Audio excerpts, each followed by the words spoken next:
Got it.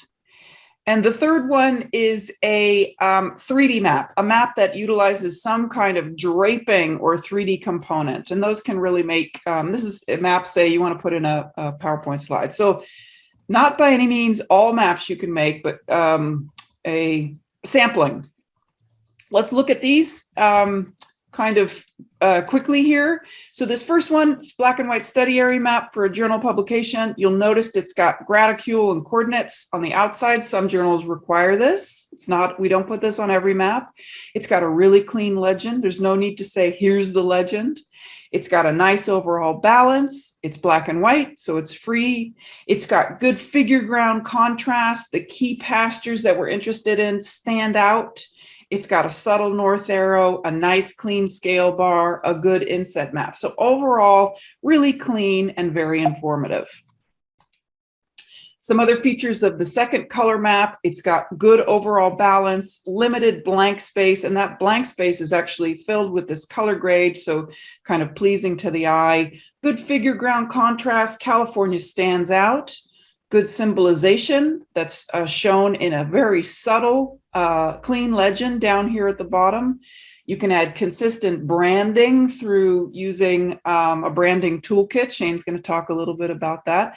There's addition of other graphics to help tell this overall story. So these are some of the elements of this guy.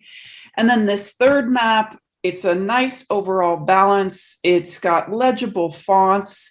There's the eye is drawn to that 3D element right there in the beginning, but you're navigated through where this is through a series of these inset maps.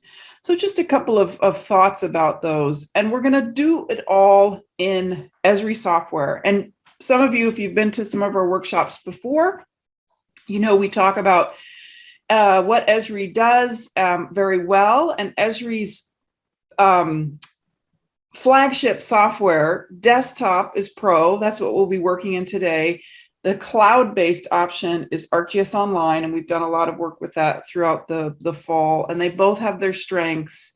But today, we're really going to be focusing on Pro because this is where you have very fine control about the symbology, about the layout, about all the elements that are going to go into your map.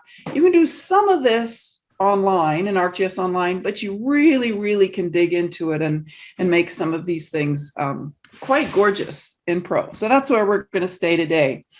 Just a quick glance back to the past. When I took cartography, we produced maps on dot matrix printer, something like this. Some of you have never seen one of these before. I'm not surprised. They are now sold on eBay, refurbished for astronomical amounts of money. No idea who's buying them. But we used to make maps, and all symbology had to be basically, a type letter, either a letter or a punctuation mark. And so this is one of my class projects when I took cartography. And I just thought I'd share this with you because I think it's a hoot. He says, my professor said, blow this up. He was like, what is this? And I thought it was pretty great because I was making my own north arrow, right? How cool is that? Well, he didn't like it much. And then he also said, presentation quality of the final map needs improvement, which I thought was not fair because of course it needs improvement because this is what we were working with back in the day.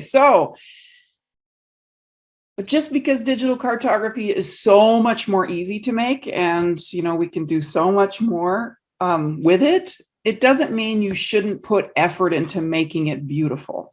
And so I forced Shane, Shane, to make kind of a map that might be considered more of a default map using Pro. And we're going to go through why this is not a great map, but you can already see it's kind of off balance. There's a lot of white space. The legend doesn't look so great. So there's lots of ways, cartographic principles we can walk through to make sure we're making a gorgeous and informative map. And those have to do with geographic framework. What are you looking at? What's the projection? Here, for example, north is not north in the map, but it's north on the arrow. We can make sure we take care of that. Layout and balance. There's too much white space here. Figure ground contrast. What are we actually looking at? Are we looking at California? Or are we looking at the West? Intellectual and visual hierarchies. Do the right things stand out? Legibility. Are all the fonts readable? Symbolization and typology. It's actually supposed to be typography, beg your pardon, but is the symbolization right? The use of color, the use of all the map components, and does the overall impact sort of resonate with you? So that's what we'll be talking about very quickly here. Geographic framework, consider the projection, the scale, the coordinates, the graticule, layout and balance, make sure all the elements elements are on the page are harmonious and you minimize empty space. Figure ground contrast, ensure the separation of distinct elements. Individual and visual hierarchies, make sure the eye is immediately drawn to what you want it to be drawn to. Legibility, is everything clear and readable? Symbolization and typology, make sure all of the map symbol and typological choices, make sure it all resonates with the data. Color gives structure and readability. Pay attention to your color choices. And then the map components, what is necessary? Do I need a north arrow? Do I need a scale bar? Do I need to label legend? And overall, is it pleasing? Is it informative? Is it, I always say, is it gorgeous and is it useful? So let's spend a tiny bit of time talking about color, because color really makes your map resonate. And Shane's going to spend a lot of time talking about color. And when we talk about color in digital cartography, we talk about color models. At the basic, we're talking about color models. And models can be additive and models can be subtractive. And what that means is additive models means as you add more color, you approach white. So red, green, blue, the combination of those in the additive model is white. An additive model is anything with a monitor, anything with light. And there are different color models that help you tweak those basics, red, green, and blue, to get at your perfect color. Subtractive models, and there's really only one, is the opposite. This is ink. It's not light, it's ink. So the more colors you add, the darker you get. And so instead of red, green, blue, we have yellow, magenta, and cyan. And when you add all those together, you get black. And those are, no coincidence, the names of the toner cartridges on your color printer. So, if you're working on a screen, you want to be thinking about additive color models. If you're working on printing, you want to be thinking about using a subtractive color model. There are very minor differences between these, but it is something to pay attention if you really want to get into this. So additive, light, subtractive, ink, and of those two broad categories, there are lots of different individual models, and all they do is finely tweak those bins, those RGB or cyan, magenta, and yellow to get at the perfect color. There's things like RGB, it's the simplest. HSV, it's hue, saturation, and value, gives you slightly more control. HSL, hue, saturation, and lightness, slightly more control. There's a new one called Lab, which Pro actually implements. You can think about grayscale. And then this final one, CMYK, this is the additive one, that if you're interested in printing, you want to make sure you put the right colors in this model because it'll print out the closest to what you want. Why use color? So color on the black and white on the left, color on the right. A lot of you might prefer the map on the right. It kind of pops. You can really see where these, this is the location of sudden oak death, where it pops. But if you're putting this map in the right into some journals, it could cost you $1,000, $1,500. So then you might say, I kind of prefer the one on the left. So there's always trade-offs when you're thinking about color, and one of them is cost. Another one is that color doesn't reproduce in grayscale necessarily well. So this is from an example publication where they were looking at mobile phone activity in a city through the day. And there was hot spots and cold spots of mobile phone activity. Hot spots in red, cold spots in blue. And red and blue is great. If you're not colorblind, it's a great way to say what's a hot spot and what's a cold spot. But one, some people are colorblind. We're going to talk about that next. But sometimes your journal article gets reproduced in black and white. And so in the color, red and blue look very different, but in the grayscale, they look identical. There's no way to tell the difference. And red and blue is a terrible color scheme if you want to make it grayscale. So there's always trade-offs when we're working with color. But at base, when we're working with color and we've decided how we're going to do this, we're going to decide on color schemes, and our color schemes should match our data. There are 3 color schemes: diverging, sequential, and qualitative. And diverging means if you really want to highlight the mean and where things are lower and higher than them. Sequential means I want to highlight orders or, ranks from high to low. And qualitative means just what it says. These are unrelated colors and you want to show them, differently. So those 3 color schemes, diverging, sequential, and qualitative, you're going to make a choice. You're going to choose what you're going to choose. And you don't choose categorical or qualitative if you've got continuous data or vice versa. You pay attention to these things. Finally, the thing to pay attention to also when you're choosing color is color insensitivity. There's lots of us who maybe can't see colors the same way as everybody else. So primary colors as seen by somebody without color insensitivity are shown in the color wheel at the top. And these 3 color wheels down below show a simulation of what that color wheel looks like to people with various kinds of color insensitivity. And most, there's more males than female that have this, and you might not even know that you do have it. But if you're making a map for a community and perhaps, 1%, 6% might have color blindness, you want to pay attention to this. Luckily, there's help to be found. One way I like to do is run all my maps through a colorblind simulator.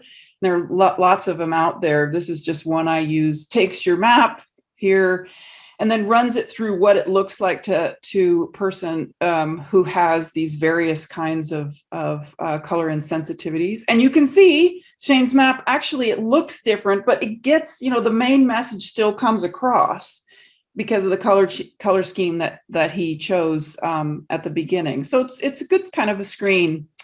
Another great help, of course, is our friend Cynthia Brewer from Penn State. She's created this amazing website called ColorBrewer 2.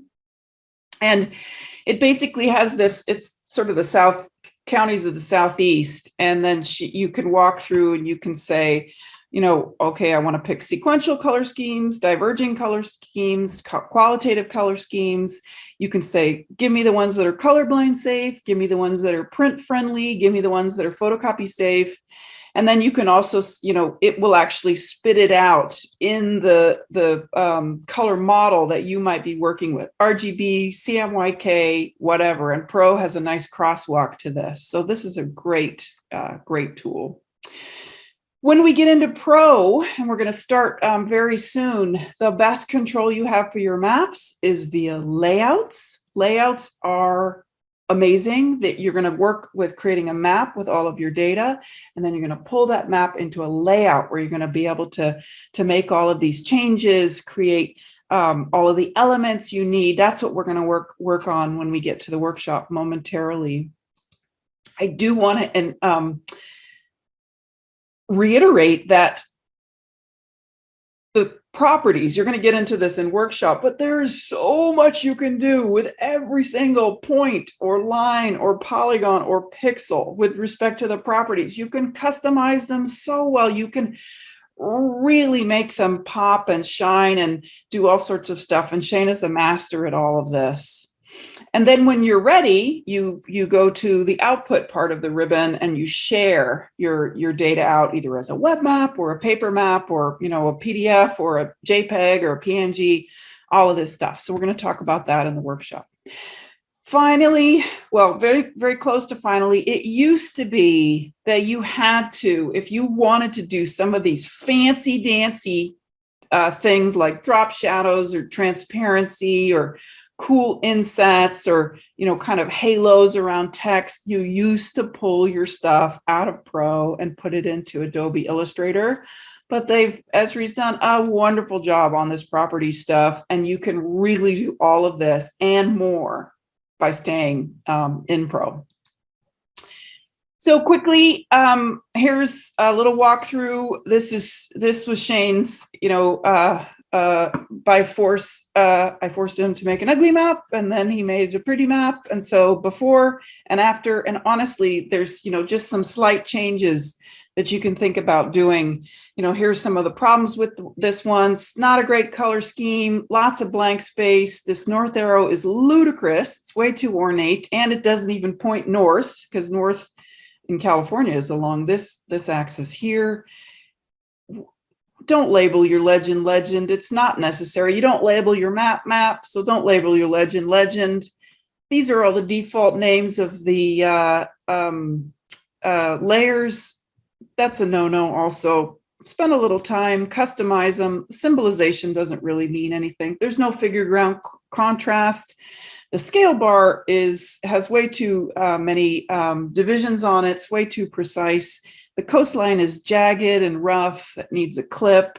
Lots of things that we can do to improve the map. And here's, what it could look like now.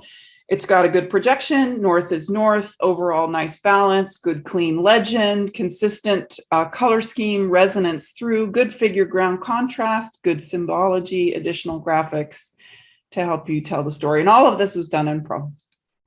All right. Some notes from experts let me go back. So some closing words from a few experts. So Sarah McDonald, she is one of our, in our network, amazing cartographer, really great. She put together this slide. Just think about this. Maps tell story. Build your map with intention. Direct the eye. Don't have too many focus areas. Direct the eye. What do you want to show? Invite exploration. A good map invites the reader to kind of dig in a little bit and contemplate it. Reflect and revise. No one's perfect. We all do revise our maps over and over again, and then deliver it through all of these methods. Share it by paper, by web, etc. Another one of our luminaries, Esri's Kenneth Field. Many of you have seen him online or gone to one of his workshops at the Esri UC. Ken Field, self-described carto nerd. I took the just the cartography MOOC because I love to find out what's new. And he just makes this final point here. My final top tip: always go beyond the defaults. And I think that's a fair one. I think I would agree wholeheartely with that. And speaking of Ken Field, he's on Twitter, does some fun stuff. I like following him, seeing what he's up to. John Nelson, also Esri guy, he's on Twitter, but he also has a YouTube channel, which has a ton of really great videos about how to make maps. So those are some alternative resources. Okay, so we're going to go to the workshop. But remember, there's more training in the new year if you're interested. And we also have office hours if you have particular problems you want to chat about. So with that, I'm going to turn the control over to Shane. Thank you, Maggie. I just wanted to point everyone quickly to the chat window. Maggie mentioned you used to take data from Pro, or actually from ArcMap, and take it to Illustrator or another Adobe software and massage it there. You can do a lot of that in Pro, like Maggie said, but I also want to mention Esri has come out with a new extension or plugin for Adobe Creative Cloud to make it even easier to bring their data into their systems and work with it. And I put the website to that system in the chat window.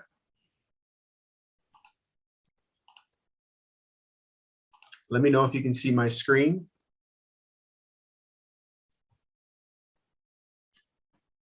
Yep. Okay, perfect. It's empty though. Is it empty? Yeah. It's empty in terms of can you see this? Yeah, I can see that. Yeah. Okay, I mean, that's what I want to see. It's just a giant clean desktop, which I was worried about because I've never seen that with you. So.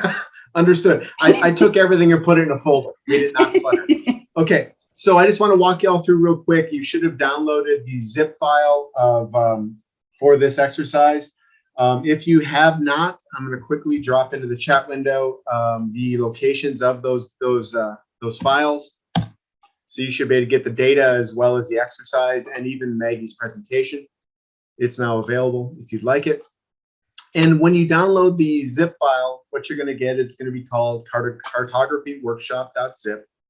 And if you extract this file into, you say extract all, it'll actually add it to a folder. And in that folder, you will see the following. You're going to see a file geodatabase as well as some other folders. And the thing you're really going to be interested in for right now is going to be the Cartography Workshop APRX. So as long as you have ArcGIS Pro installed, if you double click on that file, it'll open up ArcGIS Pro with the Cartography Workshop preloaded. One other thing I wanted to point out is there's a few other data sets in here beyond the geodatabase. There is a clipped hillshade. There is also a clipped terrain that covers California and the surrounding areas, as well as a few backgrounds for use in the workshop itself. So they're all in that folder. And when you open up Pro, it's gonna open up these 3 windows will not be open. You're just gonna see the contents, a blank view area, and the catalog page. What I've got here, just so you can see, is I've actually gone through and created the initial maps in final form so you can see what you will be building if you complete these workshop exercises. The first one is going to be a map for publication, and it's called For Publication. You're going to build a map as a handout, a one-page handout called For Handout, and then you're going to build the more complex map, slide with 3 maps on it, both the 3D scene as well as the 2 insets. The odds are we will not get to this 3rd map because of just time constraints, and I'm going to try not to race through it, but you have all the information you need to complete this map in these exercises. Exercise 3 is creating this PowerPoint map, and you have everything you need. So I just want to throw that out there right off the bat. One thing I want to point out is Maggie had mentioned design principles, and also what Sarah McDonald had mentioned about what to think about when doing a map. And I just wanted to highlight a lot of people when they make a map want to give the user everything, all the data they have. They want to give them the kitchen sink. So put every layer on there, symbolize it. It gets too complex. So I just always try to think about what's my message and what am I really trying to tell the user. So if you keep that in mind when you develop your maps, you'll make much better maps and more informative maps. And that's highlighted in the exercises as well. So right now I'm going to close down these views, and then I'm going to leave the For Publication open. And I want to point out a couple other things in here while we're in Pro at this level. So if you go open up the Maps tab, you are going to see, you should see 12 maps. Those with underscores in the front are what you're going to use for these exercises. Those have not been, they are set up for the exercises. Transparencies, masks, labeling, and those type of things are not set on them. The symbology in general has been, so the color and the color ramps, but the other ones that do not have the underscore in front are used in those finalized maps I just showed. Another thing I want to point out is underneath databases. If you go to Cartography Workshop, you will see some data sets in there. There's the state of California. There's a rec boundary or race. I'll describe that when we get to it. The rec pastures, a rec boundary, and then this other, a race. I'll explain what a race is used for. It's going to be a mask used to mask other features, and that's explained in the exercises. And then the only other place that you really need to think about here is styles. A lot of these are actually created by Esri, and these are style files. These are all pre-populated with information of color ramps, color symbols, fonts, all those type of things. If I was to right click on them and say manage, it'll actually open up a styles window. And in this specific case, ArcGIS 2D, you can see all the different items that are in that style file. So there are 350 point symbols, 131 line symbols. If you really delve into it, you can see the legend types, and you can see different colors, all sorts of things. These are all available. You can save them in your own location. You can modify and make your own.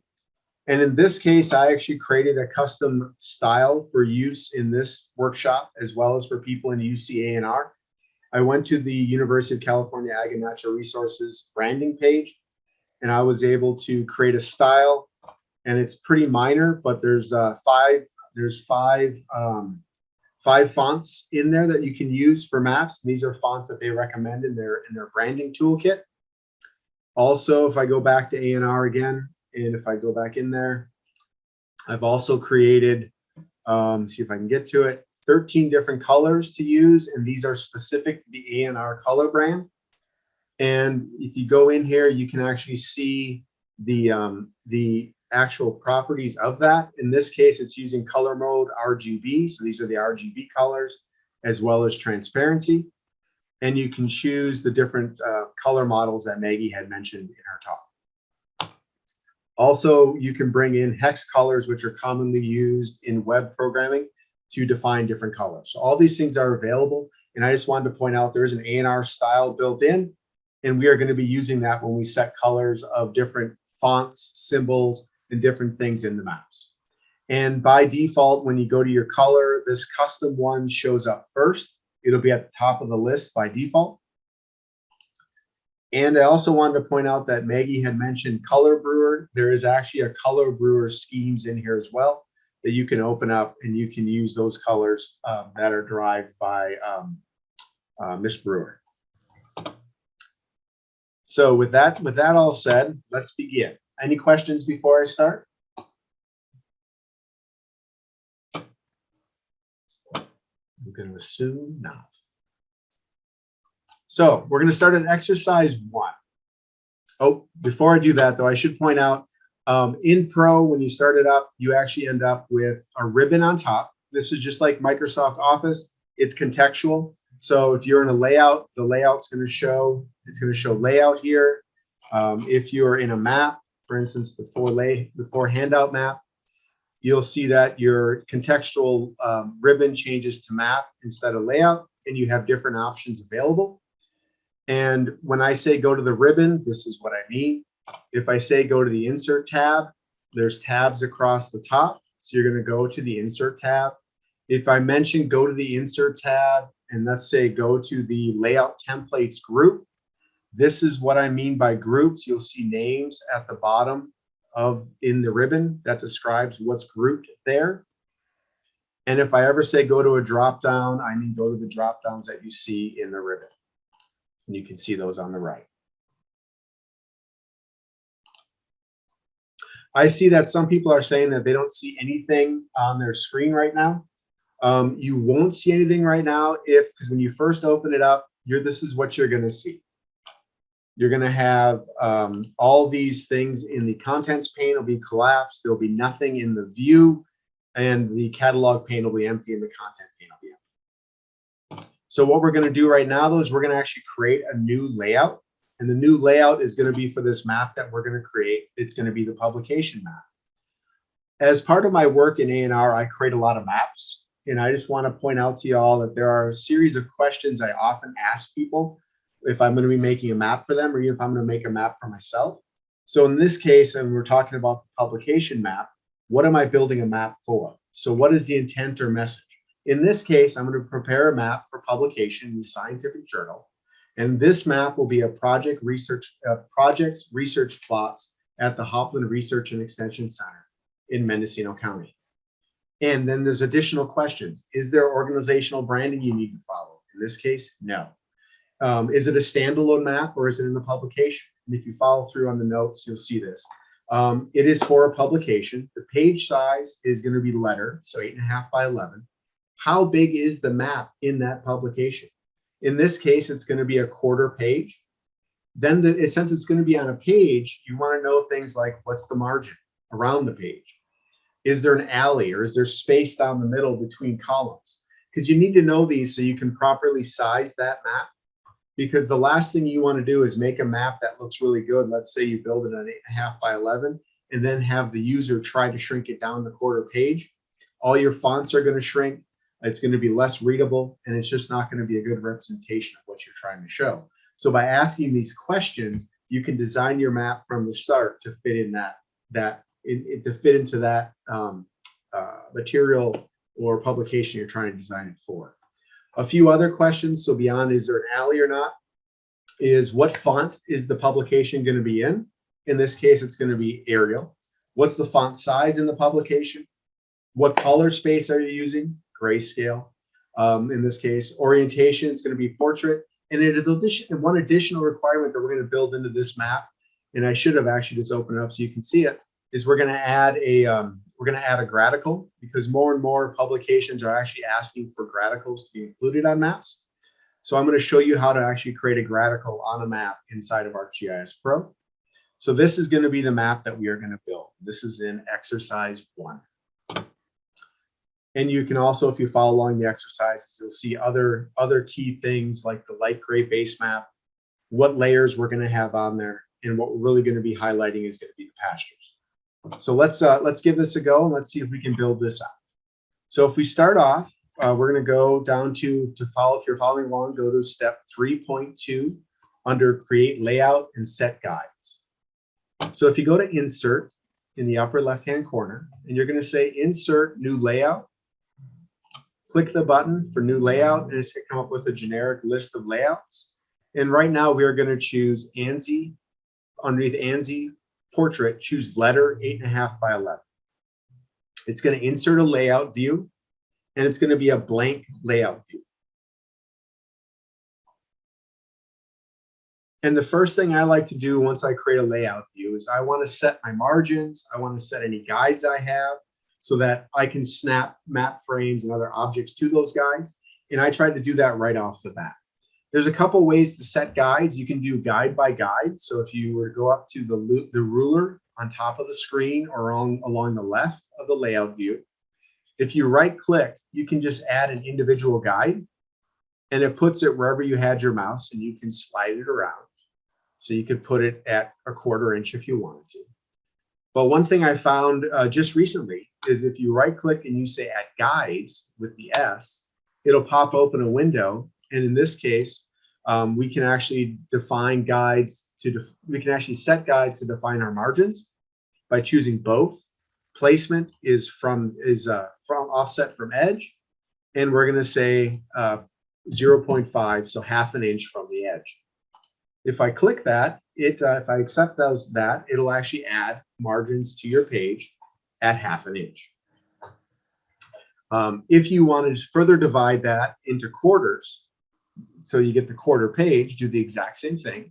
Right click, say guides. You're going to say both, but underneath placement, choose center and hit OK. And now you have guides down the center, and you've now split your page into quarters. So the only other thing remaining with guides is the alley, or the space between columns. Just so you know, gutter, you may have heard the term gutter, you may have heard the term alley. Gutter is, if you had a book opened up, it's the space between pages down near the binding, whereas alley is the space between the columns. In this case, we're saying it's a 0.25 for alley, and we're going to split that evenly on both sides.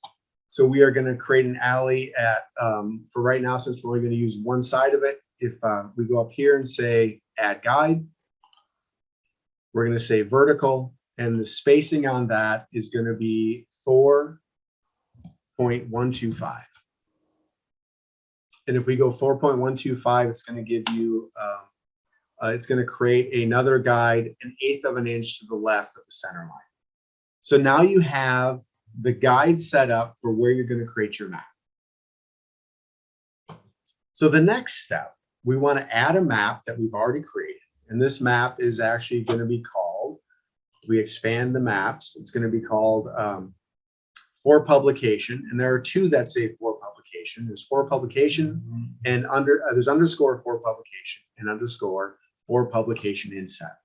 For right now, we're going to do the publication map, which is this main overarching map. So if you go up here to the Insert tab and you click Map Frame, we are going to choose, if you scroll down, you will see for publication. And because we do not have that map frame open, you will not necessarily see the scale that I define in the notes, but choose default extent. And you're going to draw that between the guides. So go to the upper left, click, and then draw a rectangle to the lower right corner of that upper square, of the upper quadrant, and it's going to draw to fit within there. And you're going to see that it may zoom way out.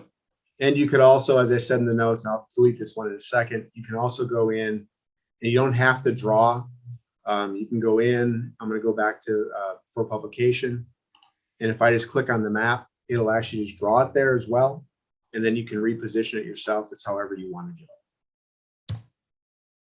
So just for right now, for clarity, just to make it look decent and so you can see it, I'm going to go into the map, click on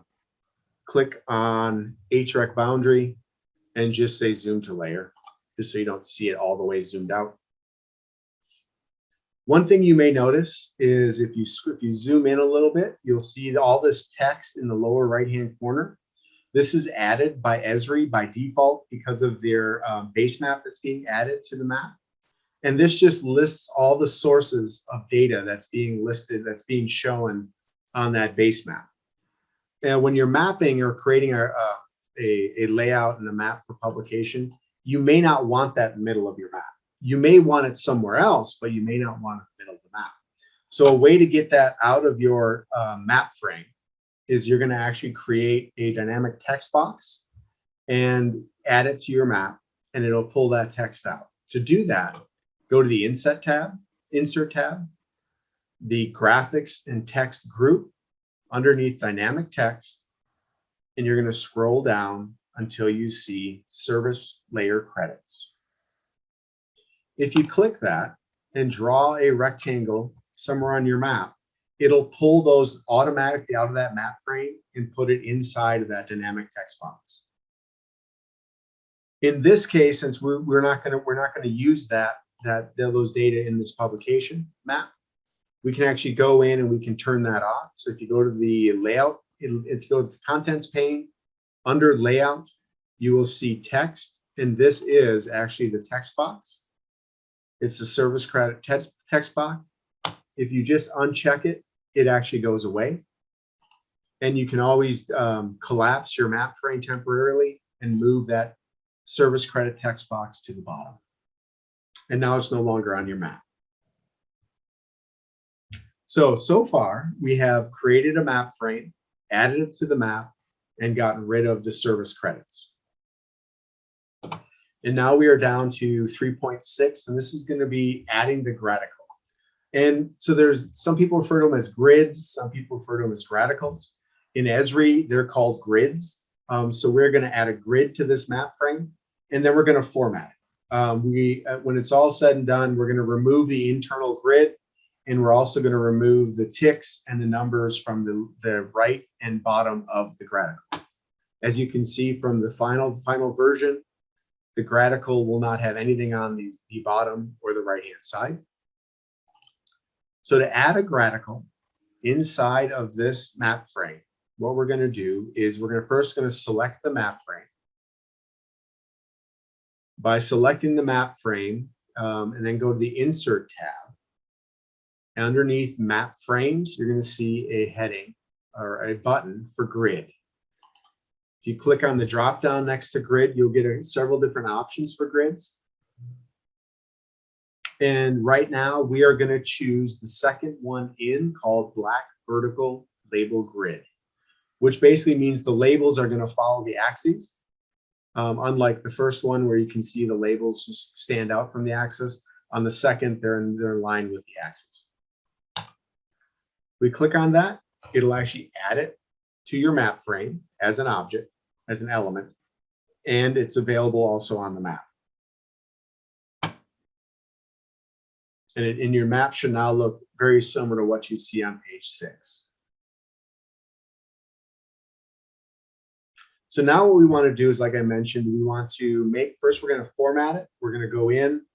We are going to We're going to change the font to Arial to make sure your numbers are Arial. We are going to go in, we are also going to, like I said, remove the lines, and we are going to remove the ticks and the numbers from the top, from the right and the bottom. So with if you go to the left underneath contents pane, go to map frame, click on black vertical gradical. If you go up here to format, you can set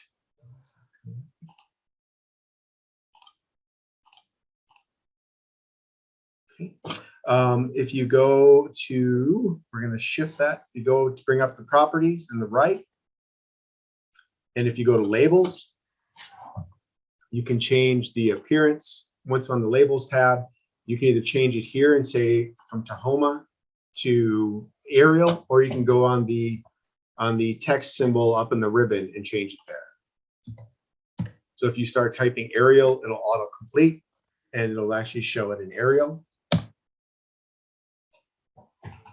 The text is now changed. Also, if you once again go back and you go to your gradical, if you go to your gradical here and you go to map grid, these are the main main settings for the gradical. And what we're going to do right now is we're going to change the we're going to try to remove the grid lines. So if you're going to go to the map frame, we're going to come down here, and I got to find that spot.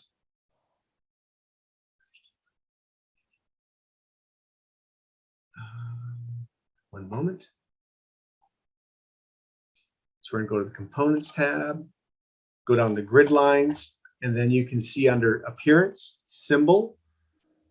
If you click on the line that shows the symbol, it'll come up with color and line width. And we're just going to set the line width equal to 0, which makes it go transparent. And if you hit apply, you will see that the grid lines go away. So now the only thing that we have left to do when it comes to the gradical is to remove the ticks and to remove the labels. And one other thing, we should also simplify the divisions up here. We have way too many divisions. And if you look at the for publication, we've simplified it considerably. So what we can do is we can actually change the spacing on the grid lines, and we'll do that in a second. So let's go in and remove the ticks, and let's remove the labels. So if you go to the components tab, so underneath map grid, there's the options tab, and then there's the components tab. If in this case, if you were to go to labels, you can actually choose where you want the labels to be visible or where they want them to be shown. So if you go to the lower right-hand corner, you will see visible, and you can see north, south, east, and west. So in this case, we want the south and east not to be checked. So by unchecking those, the labels go away. And you can do the same thing with ticks and tick 1. So just select ticks, unselect south and east, select ticks again, and unselect south and east. And now we have removed labels and ticks from the right and bottom of the gradical. Now, if we want to change the divisions and the number of divisions we have to make a few minor changes. The first thing we have to do is we have to unselect, if we go back and we say custom origin, wait, that's not right, take that back. Go back to components, and we want to undo automatically adjust. What that does is it gives you the opportunity to go and change instead of being defaulted to what you see below. Now you can go in and actually change it at the interval level for ticks and labels and grid lines. So if you go back to the components tab, go down to interval, you can now change these. And I have given you the values to put in. So for labels, we are going to use 0, 1, 0, 0 degrees, 1 minute, 0 seconds. And that's going to be for both the longitude, latitude, longitude values.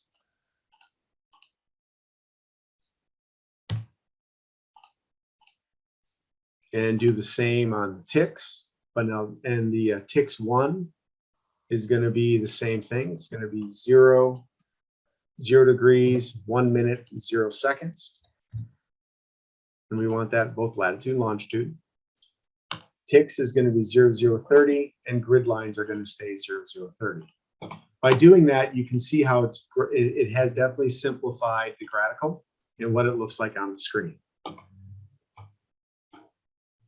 One thing I also want to point out is your original screen is set up for a quarter page. And when you added the graphical, you'll see that you are now outside of the margins of the quarter page that you had set up. So if you click the map frame, you can then grab the anchors on the side of the map frame itself, and you can manually pull it down so that your text is within that quarter, the quarter page margin that you had set. When you are happy with the location of that map frame, you can actually hit this lock button in the contents pane, which will then stop you from moving that element accidentally.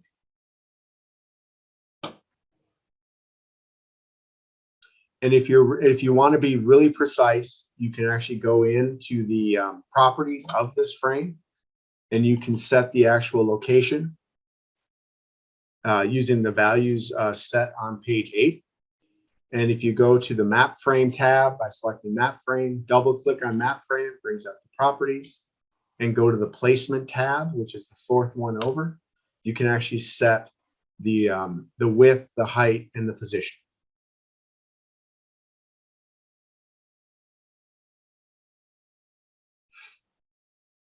And for right now, it doesn't have to be perfect because I eyeballed by pulling it off the left and the top. But if you want to make it precise to match the other example, use these values. So now if you did that and you followed those steps, you should end up with what I have on the screen or what you see on the top of page 9. And now we are going to add in, the next step is to add the inset map that you see here, which is the state of California. You're going to go in, you're going to use the insert tab again. You're going to insert a map frame. And now you're going to scroll down until you see for publication and then insert. Left click, click on your map. It's going to draw it in for you. I'm going to go in and I'll just draw it onto my map, give it a rough shape and size, and we'll refine that by using the property pane for this map frame. And I'll also note that even though we added a new map frame, the service credits text does not show up in there. It gets appended to the service credit box that you created earlier. So right now, if you were to open up and you see on your left, you have the inserted map, you have the for publication inset. If you right click on state and say zoom to layer, it'll zoom you to the state of California.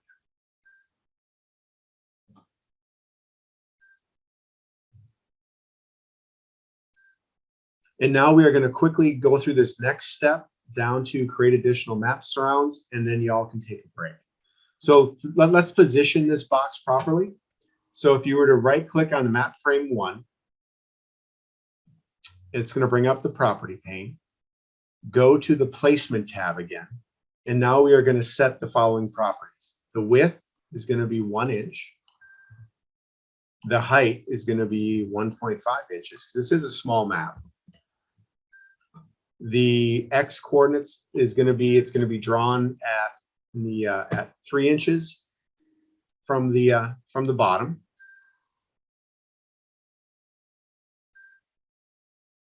And it's going to be, it's going to be 3 inches from the side and 5.625 inches from the bottom of the page. And by copying those values in, you are now at that precise location in the map frame. So now you have an inset map and you have the main map all on one page. And I'm going to hit save. And then I'm going to ask you all to take 5-minute break, stretch your legs, and come back at approximately 2:05, 2:06, and we'll continue with adding additional map surrounds. Okay, so let's continue. One thing I want to point out is if you look at the map that's on your screen right now, if you zoom to the state as I requested, you'll notice that your scale is not a whole number. And one thing I like to do if I'm doing mapping is try to deal in whole numbers to make it really easy and to look at and get a good feel of. So in this case, it's 39,714,538. That's the scale. Just to make it simple, I tend to round that up. So in this case, I'm just going to say 40 million. It won't change the map much, but what it will do is it'll make it a whole number, and it probably just zoomed it out just a smidge. So like I said, now you have a gradical or grid, an inset, and the main map. So now we need to add a few more things to this. We need to add a north arrow. We need to add a legend. So if we look at this example, we need to add a north arrow, a legend, a scale bar, a call out box, and change the symbology in the map just a little bit. So the next step is going to be adding map surrounds. And that's what Esri calls them. They're called map surrounds. You see that on the insert bar with the map frame selected. You can see the map surround group. And what we are going to do is we're going to add a legend first. If you go up and you choose legend 1, and if you just click anywhere on the map, it's going to create a legend. And I did the mistake that I often do is I didn't make sure what map frame I had selected before I created the legend. So I could go in and change the source of the legend if I wanted to and choose a different map frame just by going to legend and going to options. I can change it here to map 2 to the original map frame, or I can go in, select it in my contents pane, and then add the legend again. One thing you'll notice is every layer that is on or in, that is actually turned on in your map is shown on the legend. But even if it's shown on the legend, it does not have to show up. Even if it's shown on the map, it does not have to show on your legend. So in this case, if you expand legend in the contents pane under layout, you will see all those items. If you don't want them to show up, you just uncheck the box next to it. So if I uncheck hillshade, hillshade goes away, flow lines, and so forth. For this map, the only things we want to show are pastures and pastures with plots. Those are the only 2 layers we're really interested in. So if I unselect everything but that, I now am going to show pastures and pastures with plots. One thing you'll notice, however, is I don't believe I'm showing pastures with plots is not turned on in the map, so it's not showing up here. But you've already simplified your legend a lot.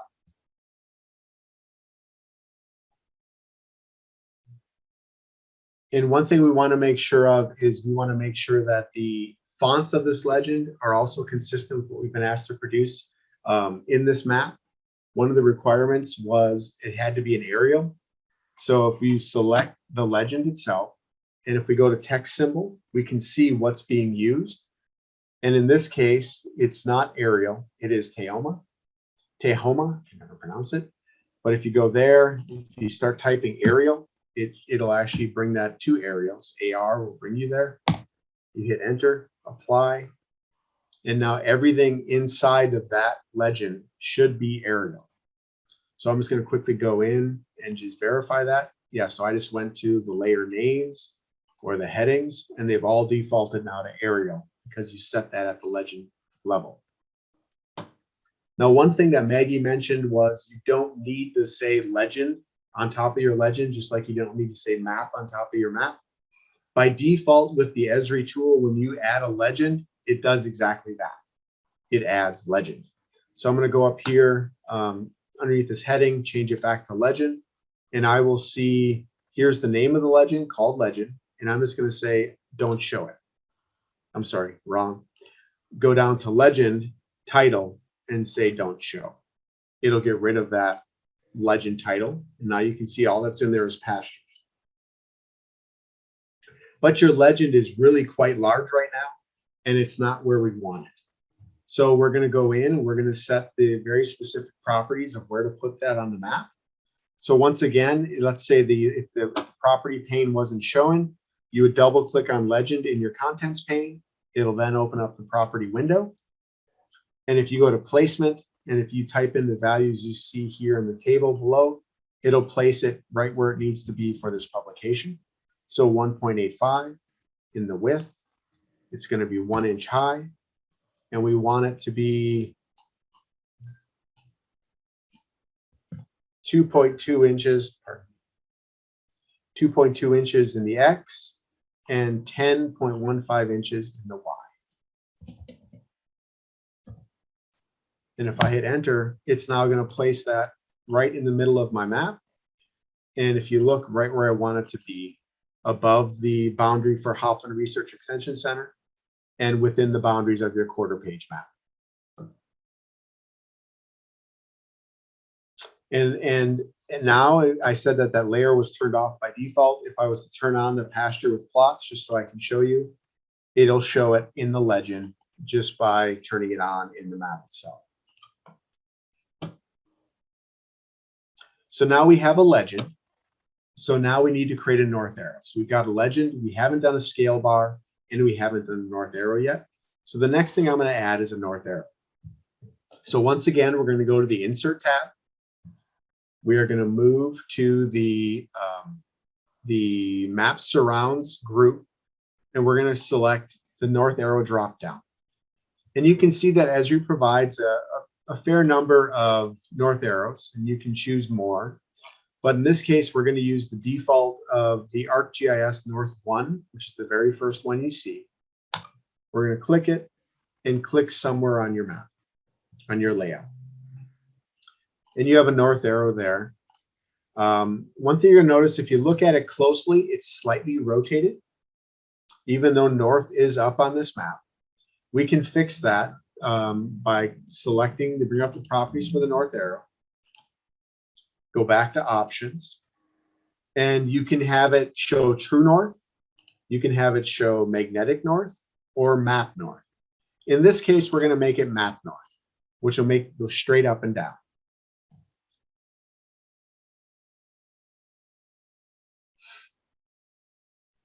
And then, so we've got this here on the map. You can see it there, but black is not necessarily the best color. We want to make it a little more subtle.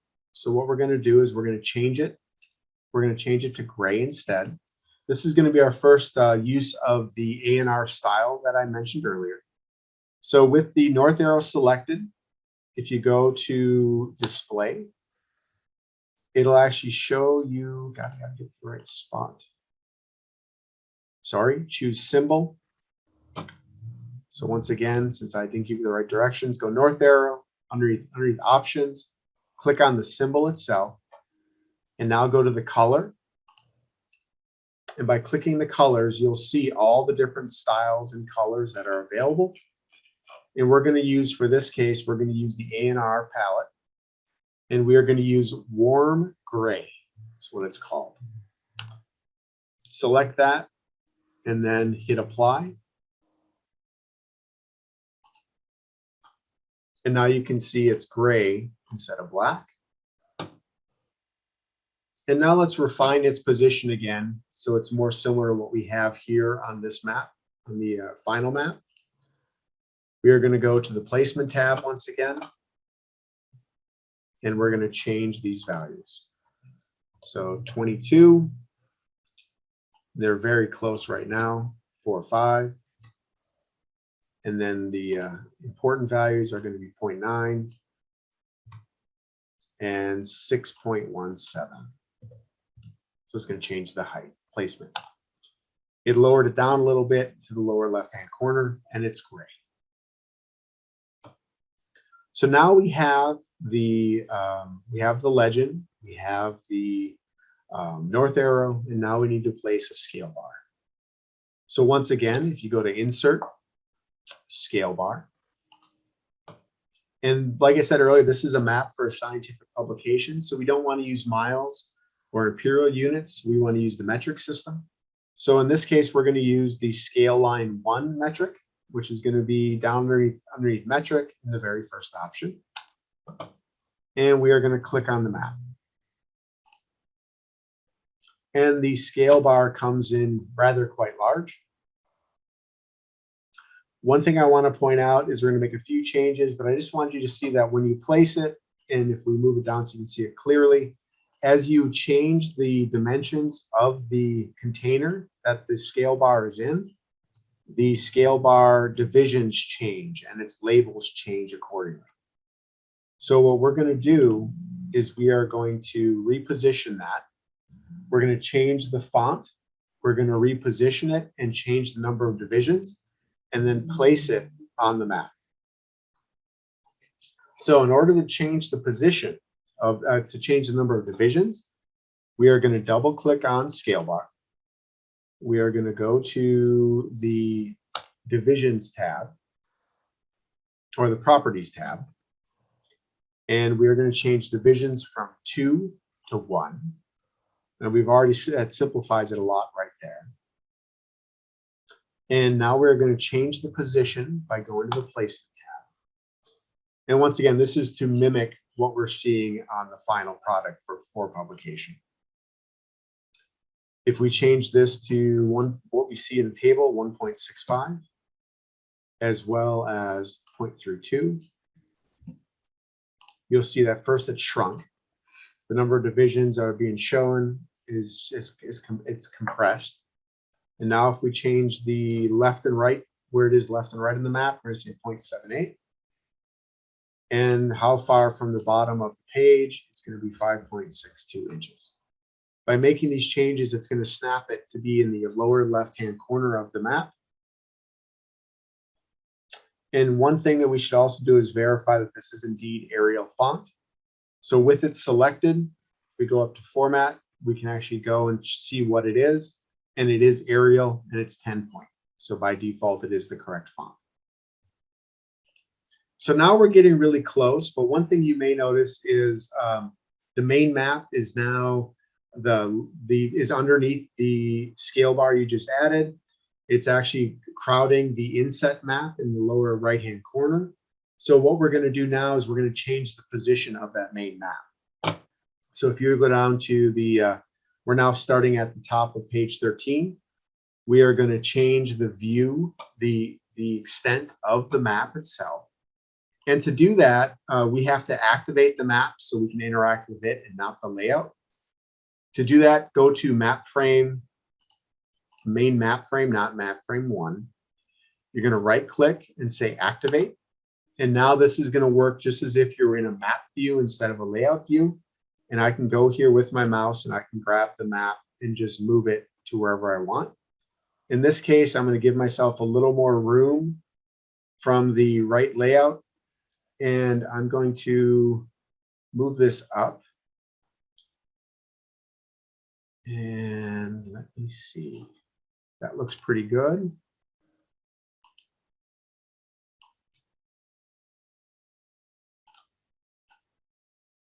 And this is just, you just go by what looks good to you at this point.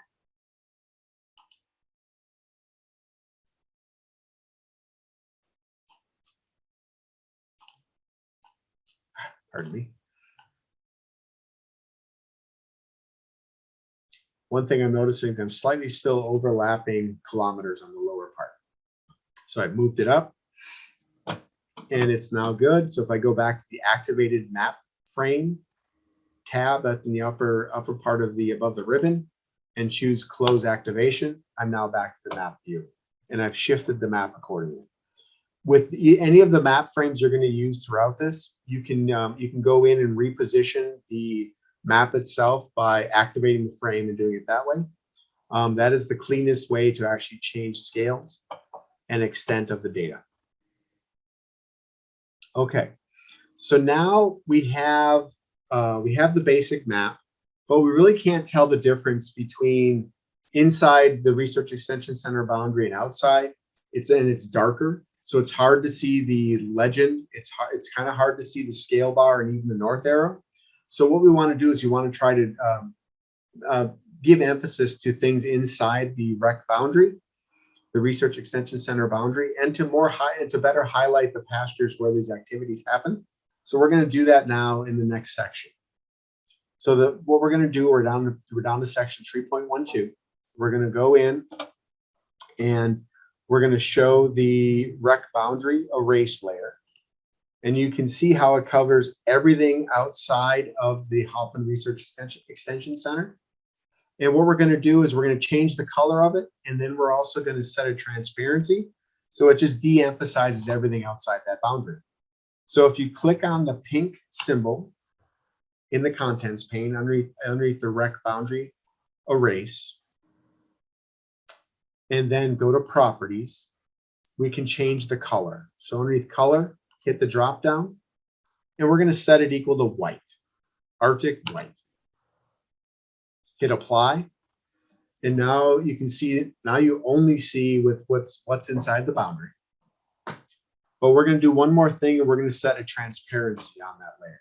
So with the rec boundary erase layer selected, go to appearance, and we are going to change the, actually going to change the transparency on that. We're going to set it to be 30%. Hit enter. And now what you've done is you set a transparency on that white layer, so it de-emphasizes everything outside the rec. And it's much easier to see the legend items as well as the scale bar and the north arrow.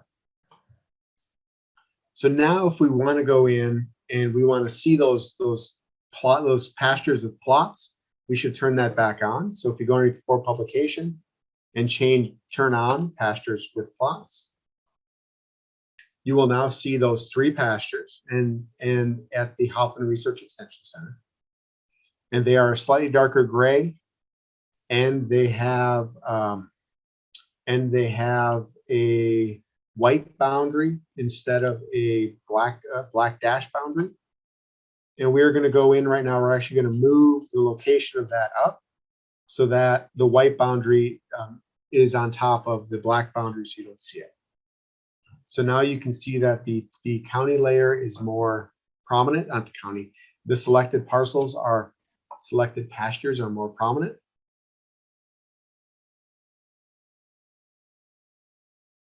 And we also want to know what those are. So let's put a label on those 3 pastures so we can see where those plots are located.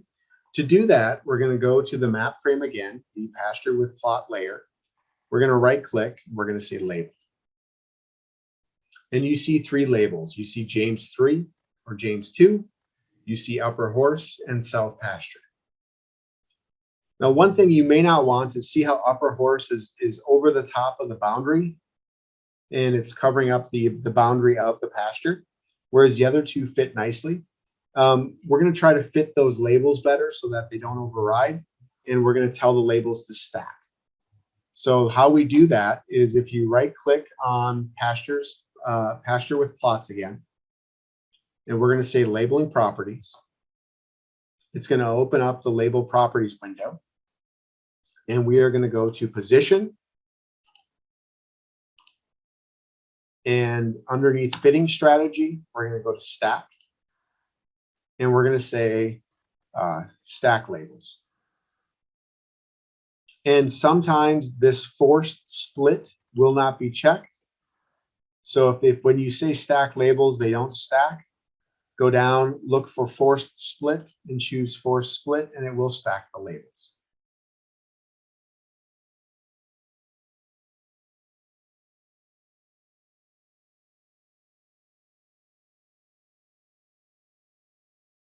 Now you have James 2, Upper Horse, and South. The labels better fit within the polygons.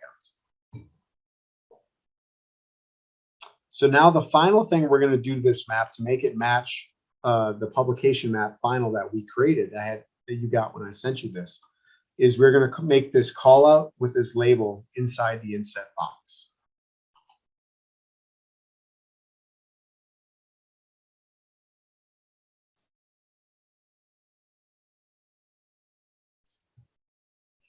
So one thing that we haven't done, and I just saw this, is we never created an extent rectangle inside of this inset map.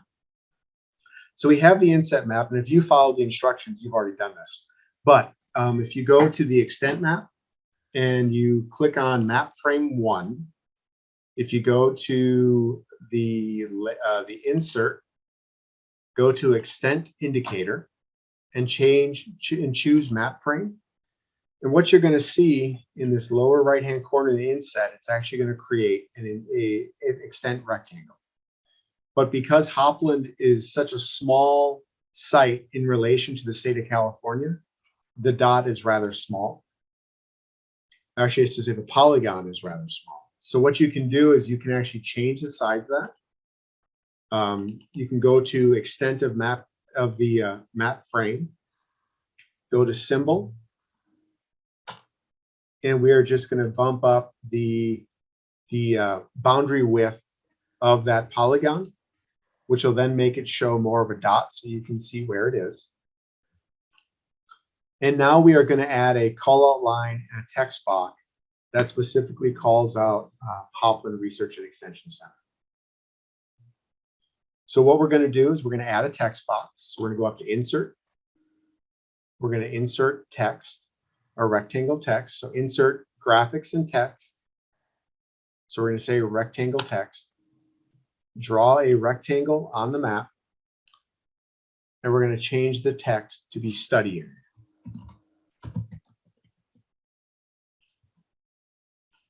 You can just type it in there. If you clicked and it just came in with text, open up the properties, go to the options tab and go to text, and you can type it there as well. And now it says study area. And if we want to format that text, make it smaller, you can see there's a text ribbon, a text tab up on the ribbon. We're going to make that Arial again. So Arial, and we're going to make it size 6. So change it here, hit the drop down, go to 6. The color is already black. And now we have study area, and we have polygon, study area inside of a polygon text box on the inset map. So the only thing that remains now is to create a line graphic that connects the study area text to the location of the polygon, inset polygon. So we're going to go inset. We're going to select line from the graphics and text group. And we're going to draw a line from the S to that black dot that represents the study area and double click. It'll create a straight line. It'll be black. And what we're going to do now is change the hashing or the dashing of that line. So we are going to go keep with that selected. You can see here line. We're going to go to symbol. And once you're on the symbol tab, go to layers. And we are going to change the dash effect. So under symbol, layers, go down to dash effect and change the drop down on the lower right to be dash line. And you'll see an example of it and hit apply. And now what you should see is the following map, which will be ready for publication. You have a clean legend, well-labeled plots along the map, a scale bar, a north arrow, and an inset map showing the location of the study area in California. The only step remaining on this part of the exercise, and exercise 1, is to export the map out as a PNG file. To do that in ArcGIS Pro, go to the Share tab, go to Export Layout. In this case, we're going to do a PNG, but you could do PDF as well as any of these others. We're going to say PNG, and because we built this entire page to get at the quarter page piece and size, we're going to say clip to the graphics extent, which will then shrink it down and not do the whole page. And if it's for publication, I would do higher resolution and say export and give it a location where you want it to be exported and hit export.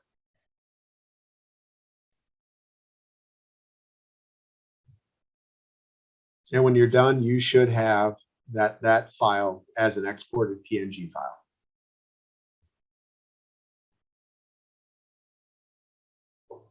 Okay. Any questions on exercise 1?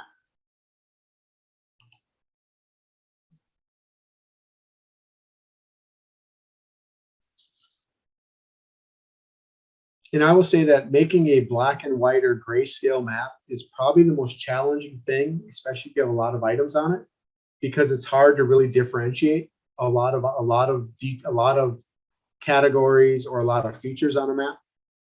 So one of your most challenging things is going to be dealing in grayscale. Okay, so we just finished map exercise 1. So the next thing we're going to do is we're going to shift gears, and we're going to shift to for handout. And this map is going to be a one-page handout that you could give to people. And in this case, it describes who the University of California is. The University of California Ag and Natural Resources. It shows who we are, where we are, and what type of impact we have in California. So what we're going to do is we're going to go through, we're going to create this map. And if you go down to exercise 4, so if you read through the basic parameters of what we're going to be building, this is a map that we could give to the general public that show where we are. We're going to use ANR branding. And if you want to see more about ANR branding, there's actually a hyperlink here that will take you to our branding. But this is going to be 8.5 by 11 standalone document. It's going to be full page. There's a 1/2 inch layout, 1/2 inch margin all the way around. There's no alley because it's not a publication. The font is Arial, and that's because the branding toolkit, there's preferred fonts and alternate fonts. The preferred fonts are they're not all free fonts that are given that are installed by applications by default. So they have an alternative set of fonts, and that's Arial, Helvetica, or Times New Roman, which we all have. So we're going to use Arial. The font size is going to differ throughout the map. It's not going to be consistent. I just noticed the color space I have here as grayscale. That is not true. As you can see, it is a color map. The orientation is portrait, and we want to incorporate ANR branding, the ANR logo, and a infographic about ANR's impact throughout the state, which you'll see on the upper right-hand corner there. So this is what we're going to create in exercise 2. So what we're going to do now is we're going to go in and a few other things. The base map we're going to use, we're going to have hillshade, world hillshade from Esri, as well as a terrain model. We're going to highlight the counties of California. We're going to use a UCANR office locations layer that my team puts together and maintains for UCANR. And then once like I said, we're going to have the infographic logo and background. So let's start building this. This is what we're going to try to make. So if you go up to insert once again, and we're going to say new layout, it's going to be letter. And we're going to set the guides, as I said above, it's going to be a 1/2 inch. So right click. Oh, I'm going to do something slightly different. I'm going to undo what I just did. Sorry, everyone. One thing I want to point out is when you create a layout, you often assume that what you create, so it's 8.5 by 11, that it's all going to print out on your printer. But printers have, it's not the right term, but I'm going to call it dead space around the edge where it does not print color, it does not print. And in a lot of printers, it's less than 1/4 inch. But what you can do with Esri, the tool within Esri, is if you say new layout, but you hit the drop down instead, go to the very bottom and say select page from printer. And it'll let you choose the size for the printer, but it'll also include the margins. So you can see, even if you don't include margins, you can see how, oh, dang it. You can see how it, where the margins of the printer are, so where it will not print outside of. So let me do it again since I didn't do that correctly. So once again, select from printer. I'm going to say includes margins from printer. And now you'll see that there's the dotted line around the edge is as far as outside of that dotted line, the printer will not print. So if you had color graphics out there, it's going to get cut off outside that dotted line. But we're not going to worry about that here. I just wanted to show that so you guys know how to do it. But if you want to now continue with the instructions, if we want to create a guide and set the 1/2 inch margin all the way around, once again, we're going to add guides. We're going to do it on both the horizontal and the vertical. and it's going to be offset from the edge, and it's going to be offset by 1/2 inch. So once again, there's your basic margins you're going to use for this document.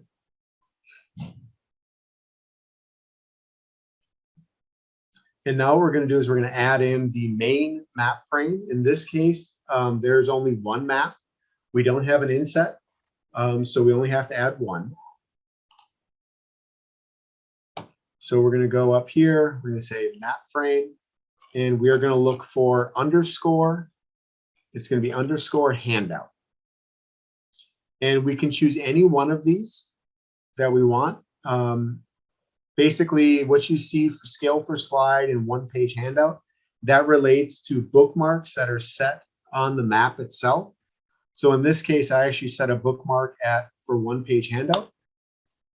If I choose that and click on the map, it'll actually create the one-page handout map frame.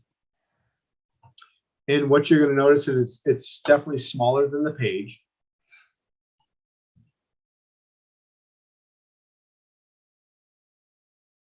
And what we're going to do now is we are going to move it to fit within the guides that we had set. So we've got the map frame. We're going to select it, snap it to the upper left corner, grab the lower right corner anchor and stretch it down to the bottom right anchors or bottom right guides. And now it's fitting within your guides that you had set.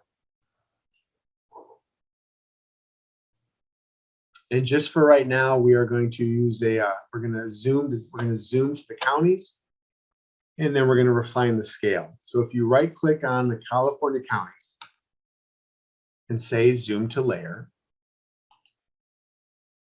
it's going to zoom to the full extent of California. And now we are going to further refine that. So you see it's slightly over 5.5 million. We're going to bring it down to 4.9 million instead. So we're going to zoom in a little bit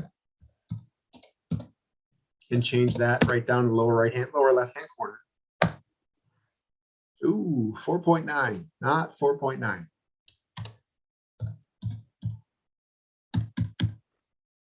$4,900,000.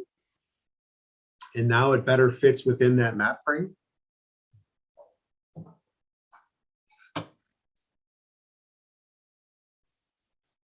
And one thing, there's two things here. The first one is we don't want a map frame. If you look at the original handout we're creating, if I take off the grid lines, you can see there is no map frame on this. So we are going to remove the map frame from this map. And to do that, you're going to bring up the properties. So double click on map frame in the contents pane. We are going to then go to border. And you're going to do that by going to the drop down, go to border, and we're going to set the line width equal to 0. And that will remove the map frame from your map.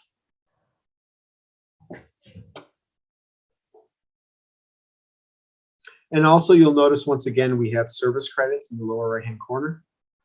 And in this case, we do not want the service credits. So we're going to go back and zoom back out. So once again, the way to get rid of the service credits is go to insert. We're going to go to the graphics and text. Underneath dynamic text, scroll down until you see service credits and create a box. The service credits get moved to that box. And then once again, if you collapse the map frame, uncheck the text, you can then move that to the bottom. And now you don't have the map credits in your map.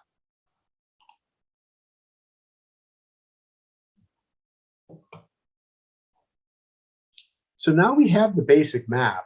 Now let's add some map surrounds. So we are going to add a legend and a scale bar and scale text. So the first step, we're going to add the legend. So we're going to go legend 1. We're just going to click on the map. And it's going to come in as a pretty complex legend. And you'll also notice these 3 red dots. That means that not all the text is showing. It's being cut off. We'll deal with that momentarily. So if you expand the legend on the contents pane, we're going to go in and we're going to simplify this. So we don't need the terrain, the erase layer, or California county showing. Those are all just for reference. What we're really interested in is the ANR locations. So now we've simplified it down so all we see is ANR locations. Let's go in real quick also and remove the title legend. So once again, the way we do that is we go to the legend tab, legend properties, bring up the options page, and then we go down to where it says legend title. We're just going to say uncheck show. And now the title's gone.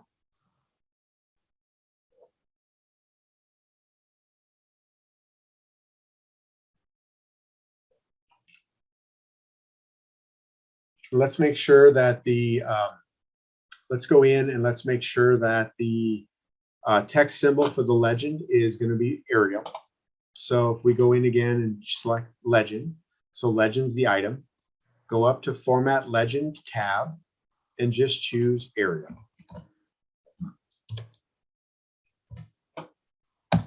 And like I said before, what that does is it goes in and basically sets all the items underneath that to be Arial font, including that main item. So now everything in there is going to be Arial font.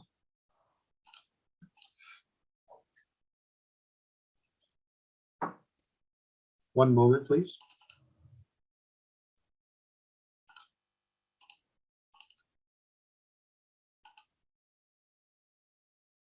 Okay. So we have the, so now we have the legend there. And what we want to do is we want to refine the placement of that, but we also want to go in and really, really clean this up. Like we don't want this UCANR hyphen locations hyphen 2020, which is what this is trying to show. We don't want that out there. We just want to see location type.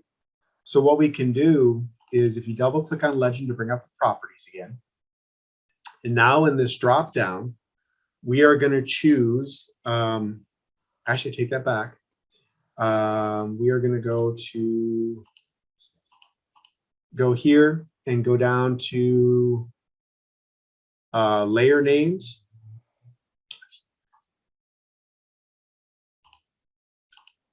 Pardon me, I lost where that is. Okay, so under legend, go down to legend items and say show properties. Underneath show properties, one thing you'll notice is these property windows have a lot of features underneath them, and finding the right place can sometimes be difficult, as you just saw. So by going in to legend again, legend items underneath show properties, we're going to turn off the layer name.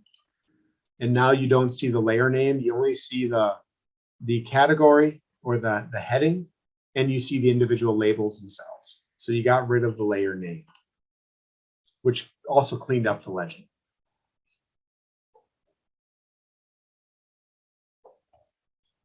Now let's go and let's set the properties of this legend item, because you can see the box is rather large. It's also not located well.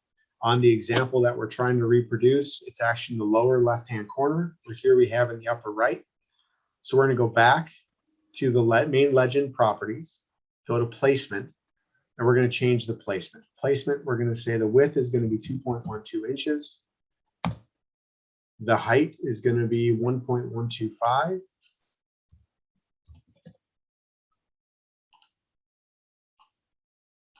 And now we want it to be 0.5 inches over from the left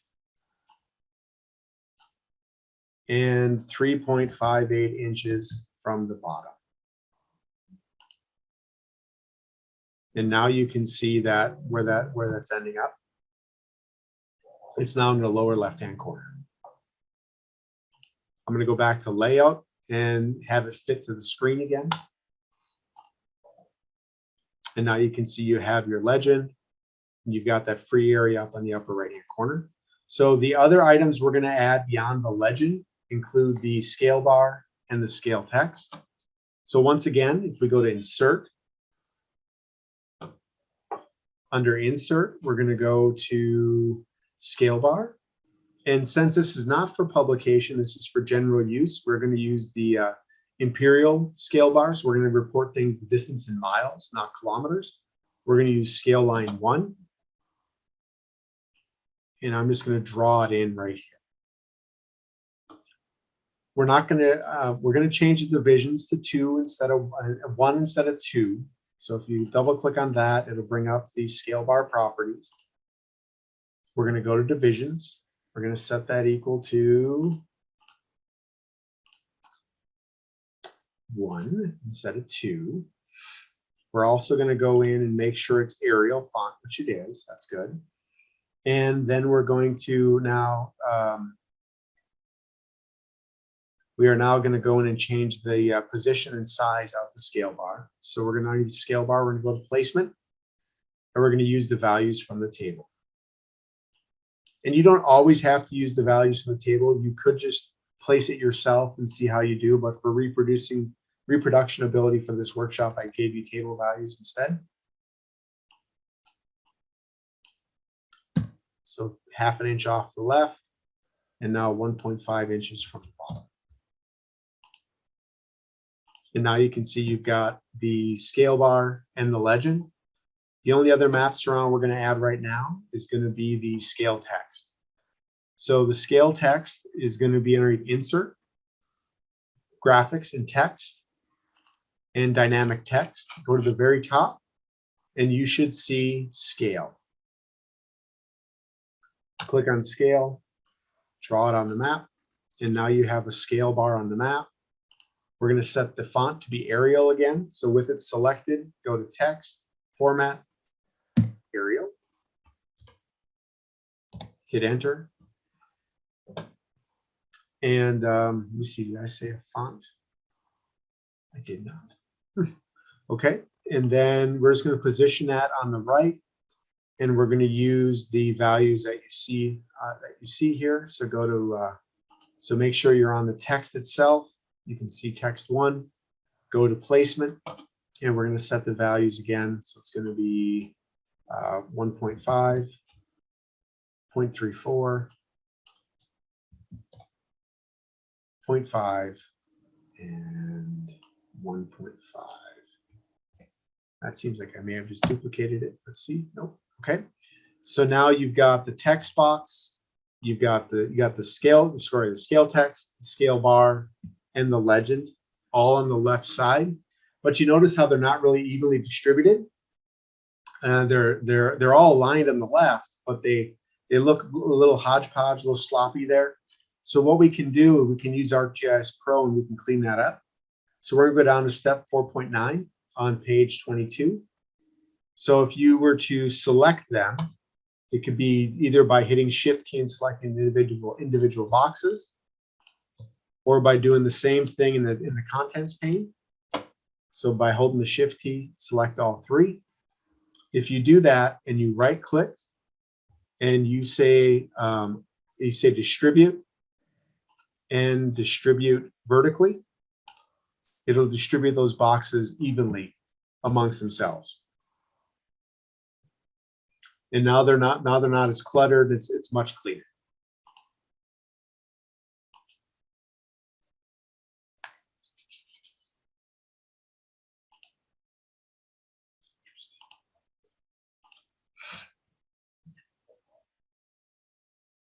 So now we've added the map surrounds. We have the main map, but now let's add some graphics. Let's try to clean this up and change the look and feel. This isn't much better than the initial map that Maggie showed in her presentation. You can still see the jagged representation of the terrain along the coast. You don't have as much white space, but you're still showing a lot of area outside of California when our main focus of this map is California and UCANR in California. Also, those dots really aren't that informative. So let's go in and let's set some graphics and change the way really start to change the way this map looks.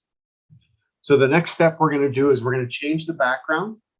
We're going to add the UC Agriculture and Natural Resources logo, and we're going to add the ANR stats to the upper right.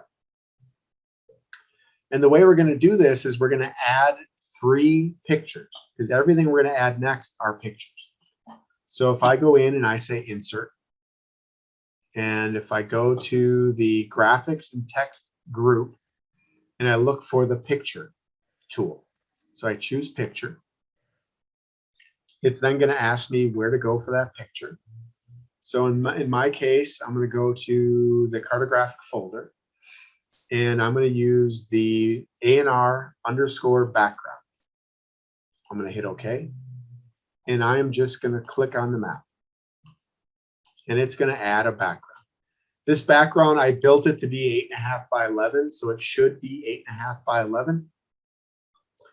But what you see, it's 8.4989 by 10.9986, so it's close. So what we're going to do now is we are going to move this to the background. We're going to change the position and the size and the order in which it's drawn. So the size is going to be 8.5. And it may not be exactly, okay, good. It's 11. Position is going to be 0. So it's going to be right on the left margin. And it's going to be at the very bottom, or at the very top, sorry, 11.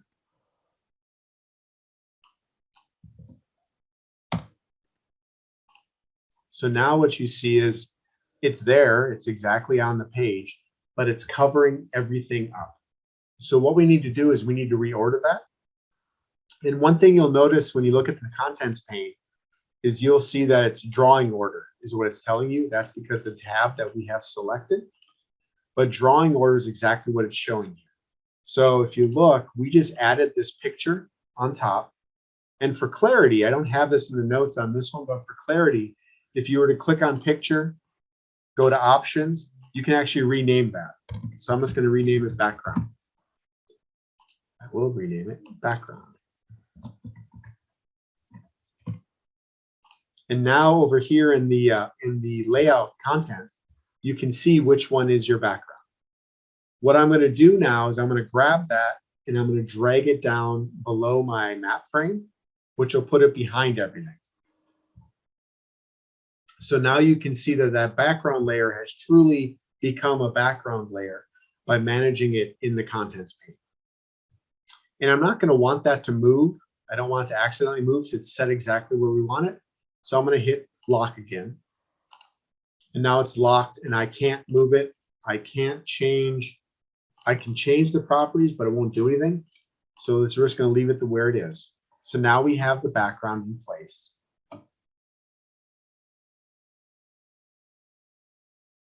So now we're going to go and we're going to add the other 2 graphics items.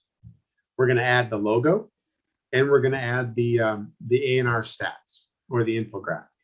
So once again, we're going to click on picture and the last item used becomes the first item in the list underneath insert graphics and text. So we're going to choose picture and we're going to choose ANR logo and we're just going to select, it doesn't have to be on the layout or wherever, so we're going to reposition it later.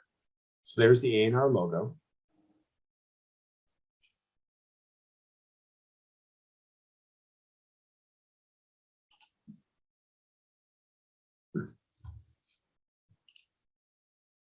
Pardon me for a second, I'm going to check something.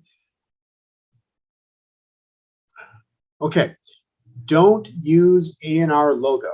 It's going to sound really confusing. Use UCANR-logo instead, and I'll explain why. The ANR logo, the first one I put in, I'm sorry I had both in here. One of them is transparent, one of them is not. The transparent one has a much higher resolution and looks better as a transparent object. You can see the white one is more pixelated as you zoom in. So please do not use the ANR logo. Use the UCANR logo. Sorry about that. So with the transparent one, that's good. And then we want to add the stats. We're going to add one more picture. And we're going to add the ANR stats.png. And just so we don't get confused, I'm just going to call this stats. I'm going to call this logo. And now you can see those items are here, and we can easily discern which one we're dealing with. So we're going to go in, we're going to reposition and resize the logo. We don't have to worry about the order because they're already on top, and that's where we want them. So with the logo selected, we're going to go to the properties pane, followed by placement. And we are going to change the placement to 3.6. This is going to put it in the lower corner of the map. 3.6. We're going to say 0.5. It's going to be slightly different because it's not quite 3.6, and it's not quite, so they're going to be slightly off, but that's fine. And we're going to change the position. It's going to be 4.4 inches from the left, and it's going to be a little over 1 inch off the bottom of the page.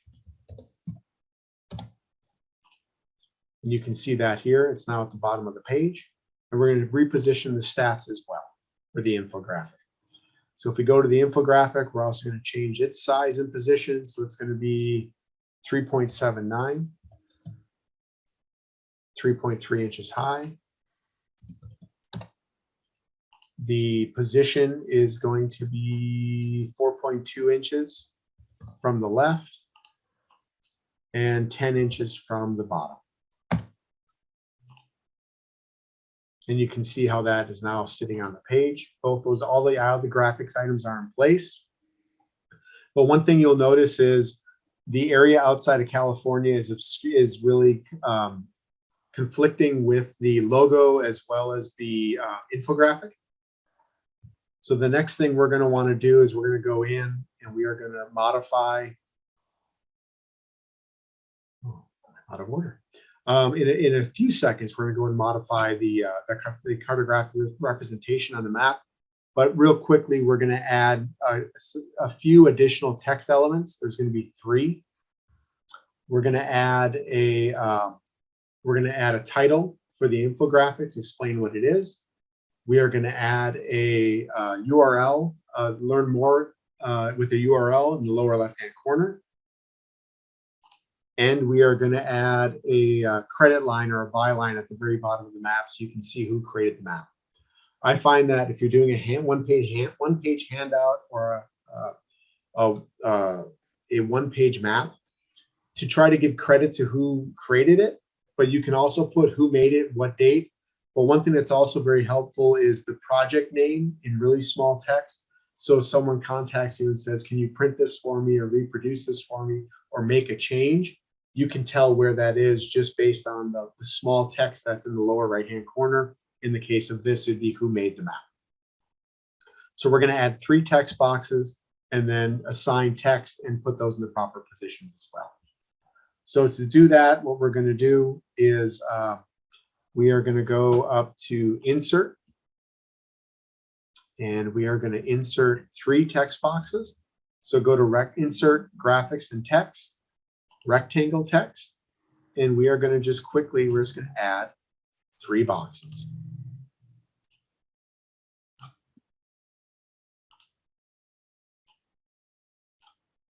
So we have 3 text boxes. I'm going to go in real quick and I'm going to set Arial on all of them. So I'm just going to say, select the first one. I'm going to say Arial. The other one, I'm going to say Arial. And the middle one, Arial. While I'm at it, I might as well. So now I've made the 3 boxes. Now we're going to go and we're going to create and position the infographic title. It could be any one of these. I'm going to choose this one. I'm going to go in and I'm going to set, so I've already got Arial set. I'm going to go in and change the font to size 11. And I'm going to center the text. So you see size 11, Arial. Right here, you can see the alignment of the text. And we are going to say center alignment.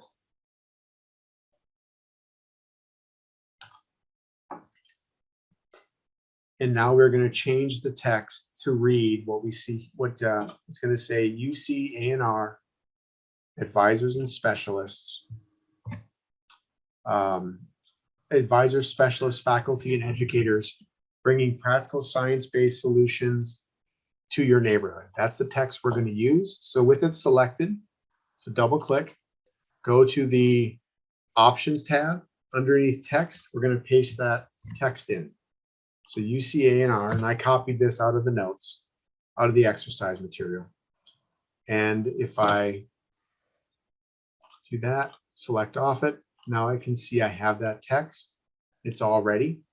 And now I'm just going to move and position the box. So with that text box selected, I'm going to go to placement and I'm going to reposition it and size it. So it's going to be 4 inches wide, 0.5 inches deep. It's going to be positioned 4.2 inches from the left and 10.5 inches from the bottom. And now you can see where that is.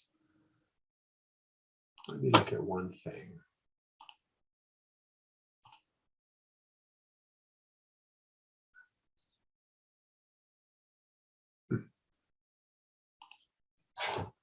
Okay. So that one text box, I'm just going to verify 10, 11, it's all right. Okay, so there's your title. Now we're going to add the more info URL. More info text. So we're going to select one of the other boxes. With it selected, we're going to go up to the text tab. We're going to choose Arial again. It's going to be size 14, so it's a little bit larger.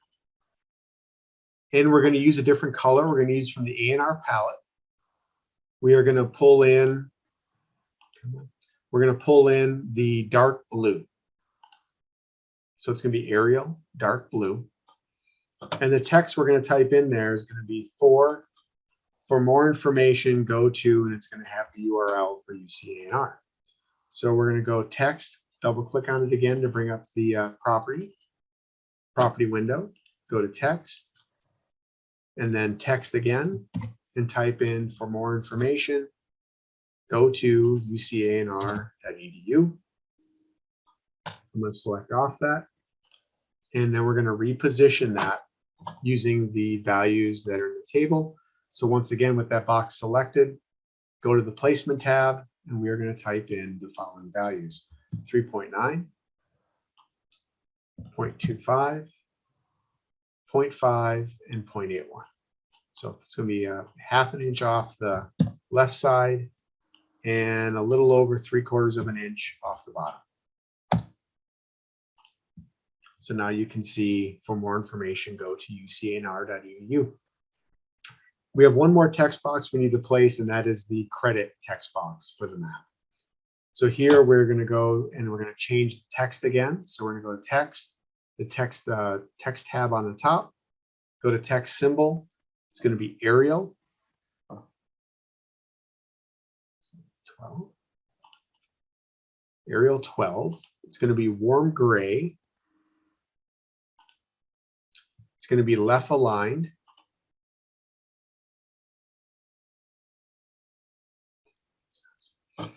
And the text we're going to put in is, it's going to be a simple credit text. So if I click on that,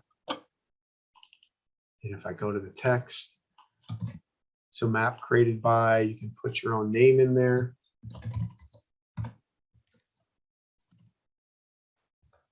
And in my case, it's going to be, I'm going to put in IGIS because that's my unit. And then I'm going to put today's date, just so I know when it was created.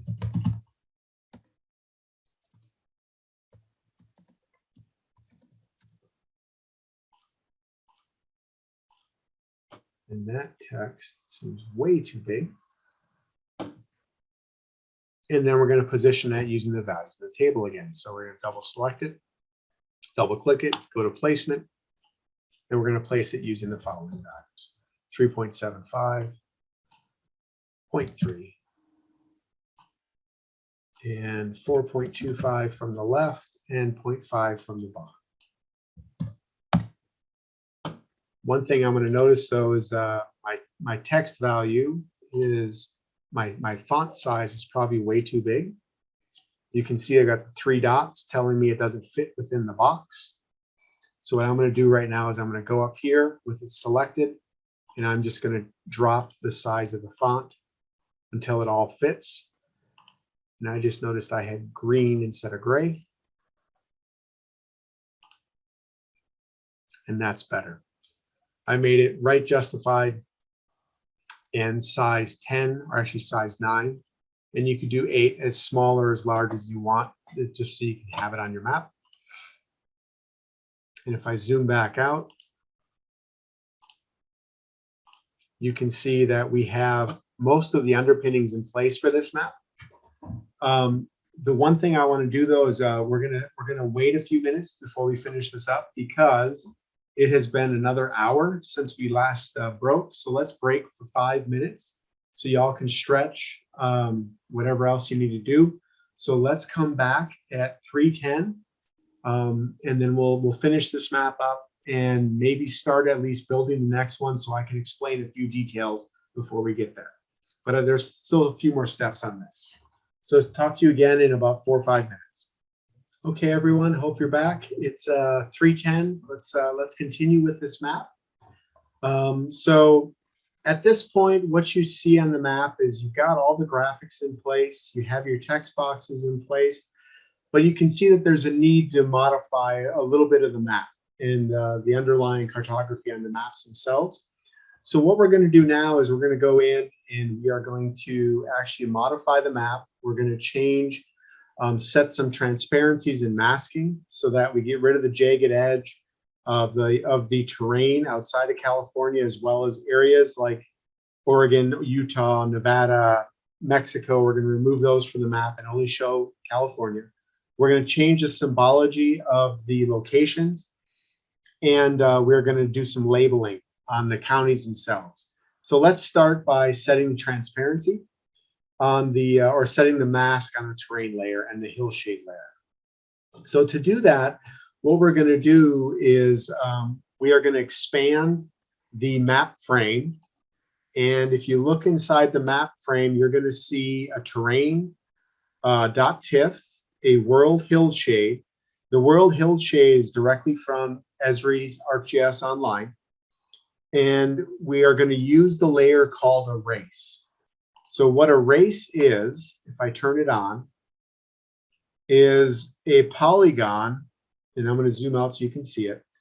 This is a polygon that represents, that's basically, I don't know why it went so big. It's a big polygon that is outside of California, and everything else is covered by it except for California. And what we're going to do is we are going to use, hold on.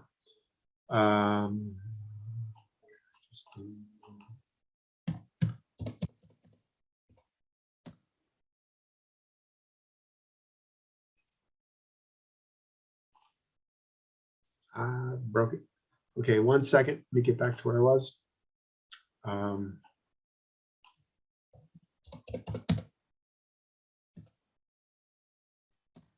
Okay.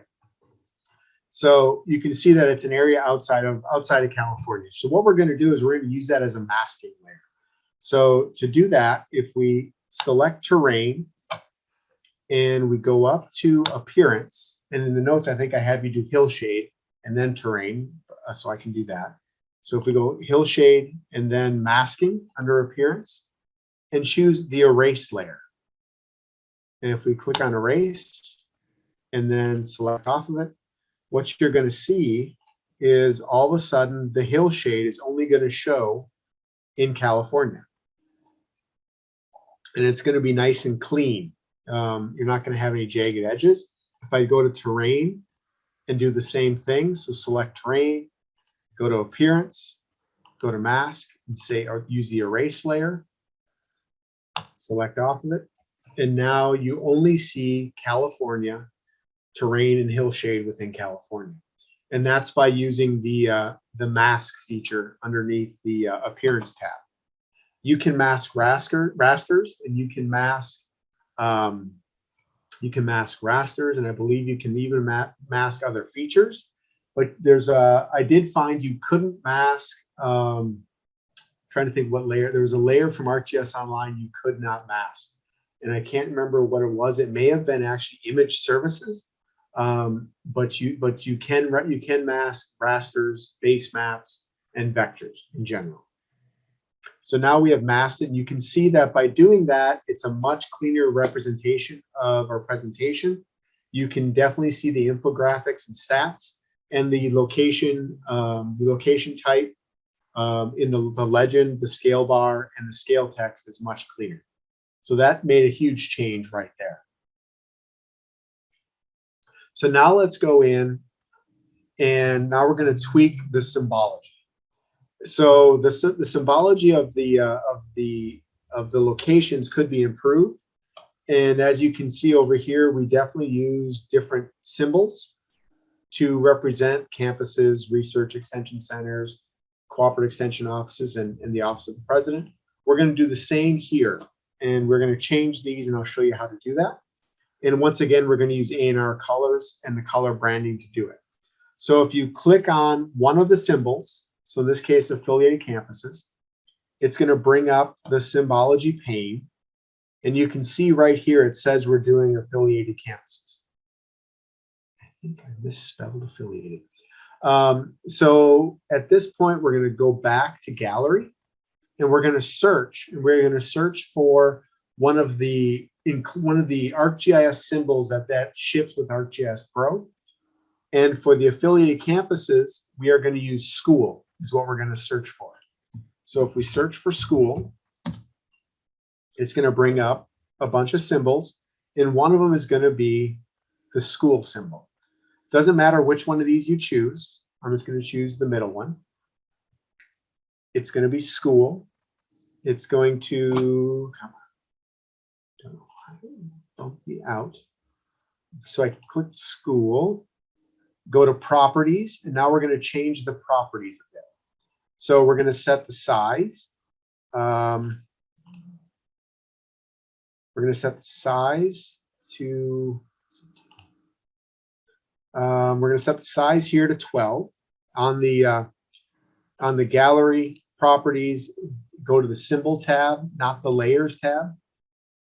Change this to 12. And now we're going to change the color to ANR blue, which is the first blue color. And before you move to the next symbol, you have to hit apply. It'll make you do that.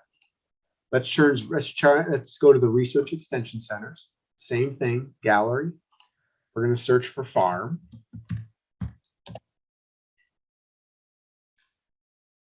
And if you scroll down, you will see a farm symbol. I'm going to choose farm.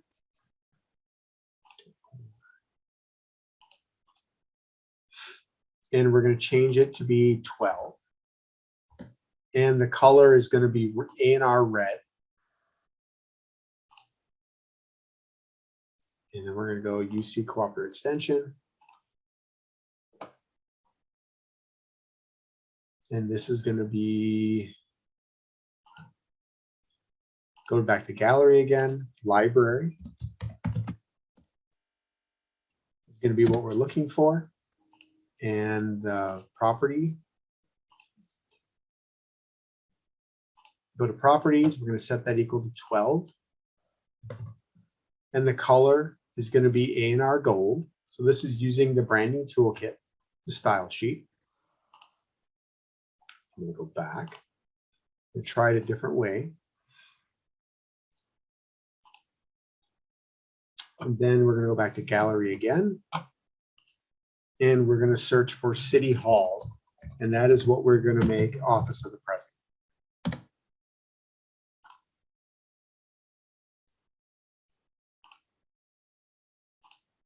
And make it once again 12-point font. And the color is going to be brown. ANR brown. And hit apply. And now you see that we have redefined the four colors, the four symbols and colors to match what we had earlier. One thing that in the notes I put in there is when you add a layer like symbol, like a point layer or polygon or line, you will often end up with something that is called other values, all other values. And what you can do in the symbol pane itself is go to the underneath more, and you can say show all other values. Sometimes you'll see that. You'll see all of the values showing, and you may not want that on your legend. So what you do is you just go back, you go to more, and you uncheck show all other values. It's in the notes that way, so you can see that. So now we have a clean legend.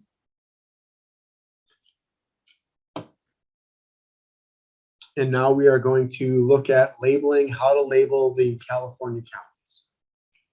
So what we're going to do is I'm going to zoom out to the whole area. And I'm going to turn on California counties, the labels for that, and see how they look. So if I right click and I say label, you can see that all the counties are labeling. It's a black label. We are overlapping county boundaries. It's not the best representation of labels. So what I would like to do is we're going to change the font, make sure it's Arial again. We're going to change the size, and we're going to change the color. The color I'm going to use is the color of the back of the boundary of the counties themselves, which is A&R brown. So if I go to the labeling tab, I can see that the labels are in Tahoma. I want it to be Arial. So I'm going to make it Arial. I'm also going to change I'm going to go back. I'm going to change the font to be size 6. So it's going to be small, but these are only for reference. That's not the main reason for the map. I'm having a weird thing with my computer. It keeps dropping the ribbon and the properties page, just so you know. Normally doesn't happen.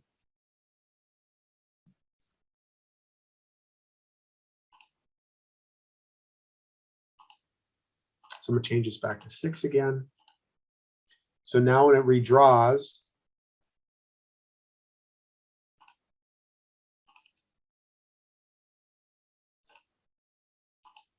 sorry about this. So now we've got brown labels, size 6, and they are drawing normally on the map. So that's slightly better.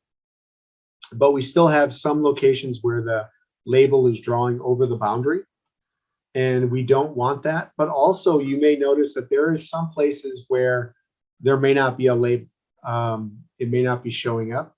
So we want to make sure that we view unplaced labels. So if you look on this main ribbon, the labeling ribbon on labeling tab, the feature layer ribbon on the labeling tab, there's this button called View Unplaced on the map group.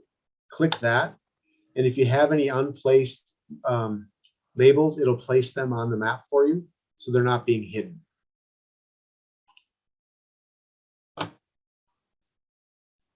And then what we're going to do is we're going to now make it so that we have callouts. So if it can't show a ribbon with a label within the polygon, it's going to move it outside the polygon and do a callout line to it.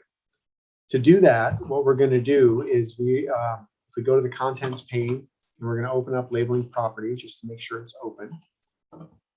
And we are going to go to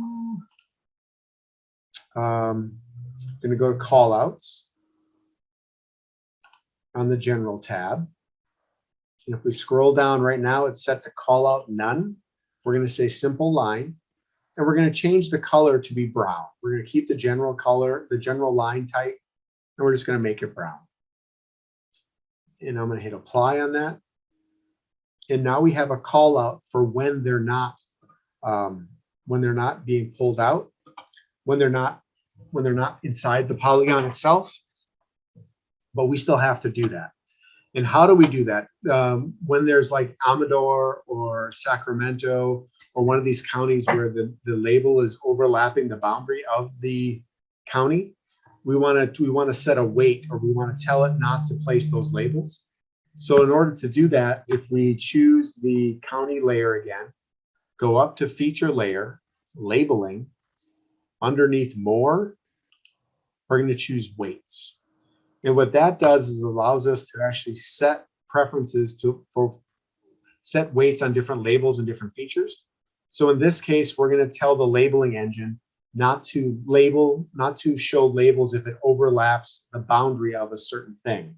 In this case, the California counties layer. We're going to set a weight of 1,000, which is as high as it can go. So it should not place any labels on top of the boundary, and hit apply. And what it should now do is place Sacramento still showing up that way. Okay, feature weight 1,000. Oh. So it shouldn't be showing them. It should be moving them outside. Give me one moment. We'll figure that out together. So let's see.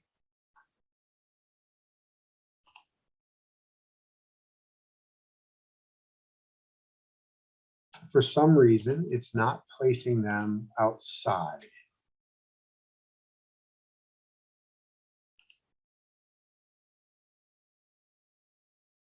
Oh, may place labels outside the polygon. So I had to go in and at the labeling page on the, I'm sure it's in the notes, I missed it, I apologize.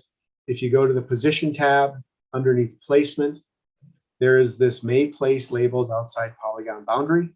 By checking that, you can see what happened, like Sacramento and El Dorado. It creates a call out box and labels it.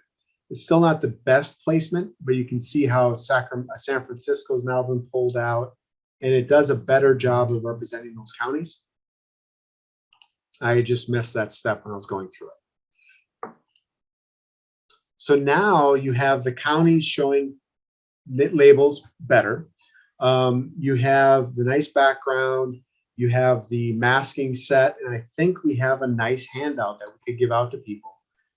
And all we have to do now is export it again. And as you saw earlier, we can export this by going to share, and we're going to say export, and we're going to share it as a PNG. In this case, you don't necessarily have to clip the graphics extent because it is the entire extent. But in this case, for this whole page, I'm actually going to say clip the uncheck that, and I'm going to say export.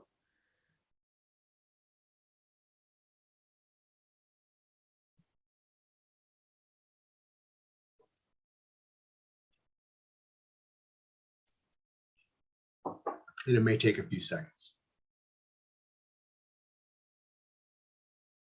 Okay, so we now created the map for publication, and we've created the map for handouts. We've done the basics for those two are done. The third one was really designed for something as like a stretch for y'all to work on and figure out how to do more things. We've covered everything in there really except for a scene, a 3D scene, and there are a few other parameters on the scenes. What I'm going to do is quickly, because I want to give you guys some time, I'm going to just do the basic layout with the guides and drop in the data frames so you can see this and you can see how that frame and how it differs from other things. So what I'm going to do, I'm going to quickly go in and I'm going to add another layout. And this layout's not going to be a standard layout. It's going to be a custom layout. And this is going to be designed so that it fits a PowerPoint slide, a 16:9 ratio PowerPoint slide, which is 13.333 by 7.5. That is the size of that PowerPoint slide, the widescreen PowerPoint slide. And what I'm going to do now is I'm going to create the layout, and it's going to be a little bit different. We're not going to have equal margins. We're going to have one margin, top bottom is going to be a 1/4 inch. So I'm going to add guides. I'm going to go vertical. It's going to be 0.25 from the edge. And then the The left and right is going to have a different margin. That's going to be basically 3/8 of an inch, which is 3.375. And I know I'm doing this quick. This is all in the notes. I just want to try to get to the 3D piece. And then we're going to add two more guides. Is that right? Actually, 4 more guides. Let me look at this real quick. Okay, we got that.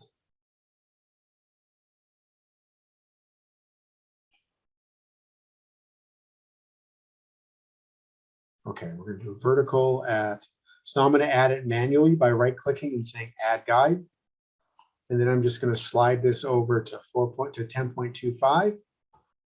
Then I'm going to add 2 more guides. Actually, 3 more guides. One of them is going to be at 0.75.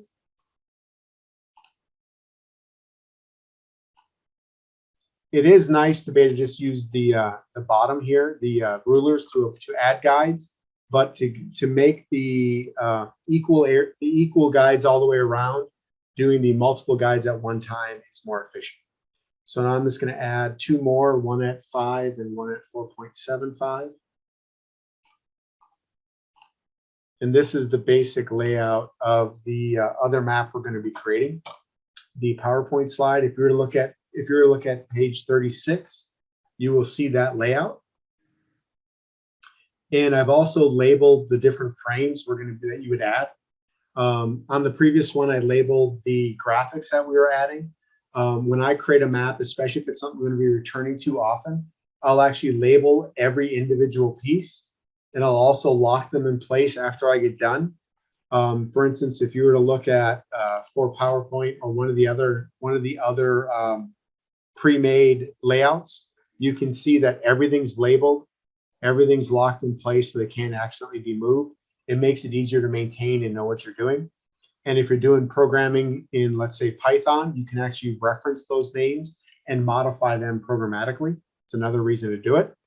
But here I want to show a couple details or things that you should know about setting up layouts, especially scenes. So we're going to add the, I'm going to try something.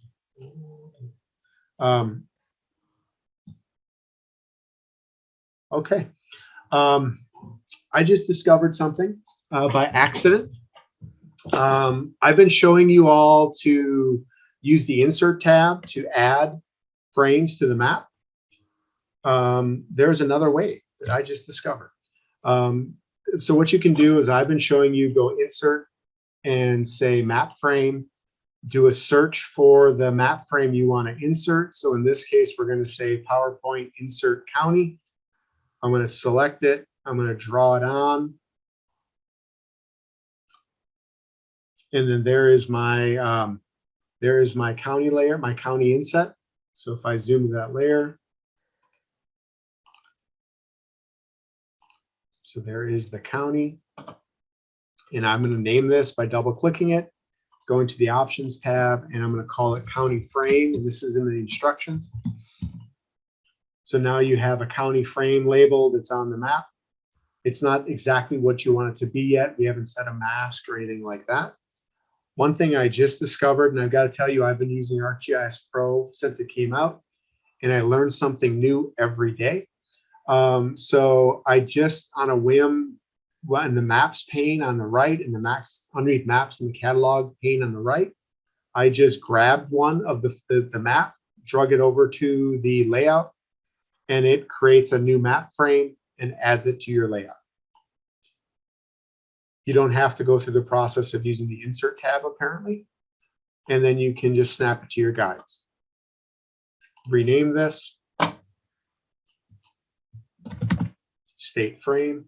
And now you have the county frame and the state frame. And I'm going to zoom to the extent of the state. And now we have state, county. And as you can see, originally we want state and we want county. And then we want the 3D scene. So with my newfound tool of dragging things over, I'm going to drag this 3D scene over. And it may take a few seconds to draw. Yep. And I am going to name this Rex, I think it's HREX scene, that's what I call it. And that is for the entire page.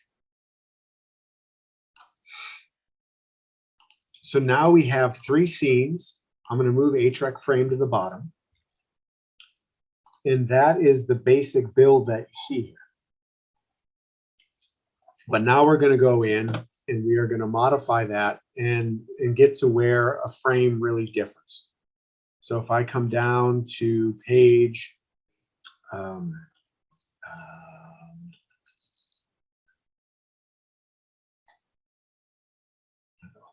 faster.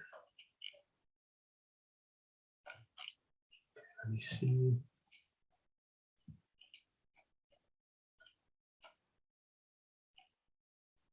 Okay. So what I'm going to do, we still have 25 minutes. Let me do a little more before we can get to that spot, so you at least can see what we're doing. So if we go to, we now have all the frames on the map, but you can see we have a lot of extraneous information. If you look at the 4 PowerPoint example, you don't see anything but California in the upper map. You don't see anything but Mendocino in the county map. And on the main 3D scene, you only see the world imagery. So I'm going to quickly show you how to do that and then show you the thing with the 3D scene. So you've already done part of this. You've already done the setting of masks. So I'm just going to set the mask. And in here, I actually tell you what layer to use. It says used in mask. So you can easily go in and do that.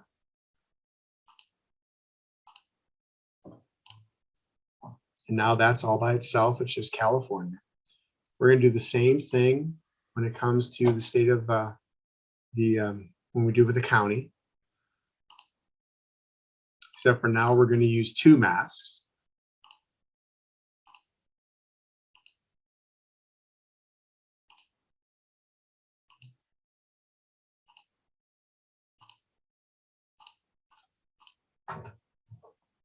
Now we have 2 masks.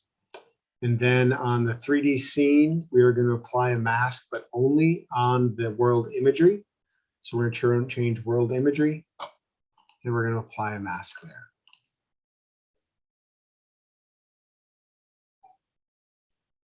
Okay. So now we have all of our masks set. And what I'm going to do is show you a little more about 3D scenes and how they differ in just in the parameters for placement of 3D scenes versus 2D scenes, as well as another way to set your extent and your center viewpoint of these other data sets, of these other map frames. So the first thing I'm going to do is I'm going to zoom into the boundary of the HREC boundary. So this map centers. So there's the 3D scene. And by only setting the world imagery as transparent or masking it out, you still have the hill shade effect, which you can see on this PowerPoint behind. And then you can see the map here. And now let's go in and we're going to zoom in to these things and work on placement. And if we go down to, let me find the page. If you were to go to page 43 in the exercise, you will see that we have the similar properties that you've seen before, except we're going to go to the display options tab. And what these are is actually gives you basically the coordinates of the center point, as well as the scale of the map frame. So it's how you can really dial in what your map's going to look like. So on the first one, so for the state map, I can see that it's 18 million, and I set the center point, and by doing that, it'll actually reset and make it exactly what I want it to be. If I go to the county map, I can do the same thing. And see, these all have center, basically latitude, longitude of the center point. And the scale. But then when you look at the 3D scene, then it no longer has those same pieces. You have a center point, but then you have rotation, you have tilt, and you have height. So it's totally different set of information they're asking for. So if I go to the scene, now you see we have center, we have height, rotation, and pitch. So it's not the same at all. And the reason for that is if we were to go to the 3D scene itself,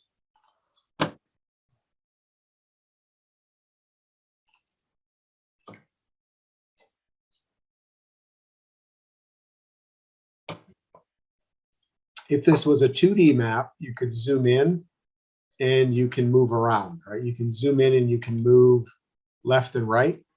But on a 3D map, it's much more complicated. You have tilt, you have rotation, you have all these different pieces. So when it comes to doing the same thing on a layout, you have to specify those explicitly.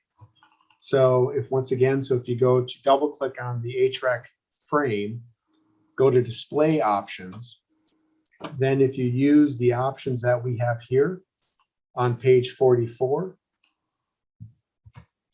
it will actually center exactly where you want to. The center holds true.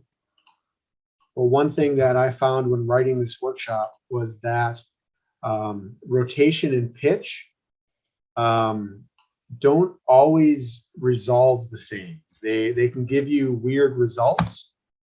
But as far as I know, the rotation and pitch that we have in the notes should reproduce for you what we expect on this map. Should.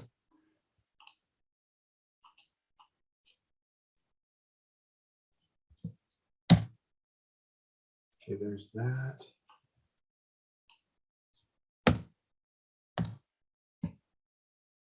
So if you use those values, it'll actually place that 3D scene the way you'd expect. You may find that those values don't hold and you have to tweak them a little bit and just play with them until you get them the way you want them. But 3D scenes are a great mechanism to actually show elevation change on a surface. In this case, you can see just by looking at Halton Research Extension Center, you can see how the lower left is lower, and then you get higher up in terrain, and you can even see that the boundary goes behind the hill, so you can see the highest piece of the center as well. So it's actually a nice visual.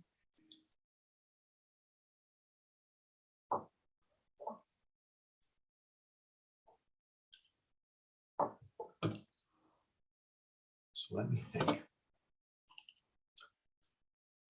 So I blew through a bunch there, just a few minutes trying to show you that.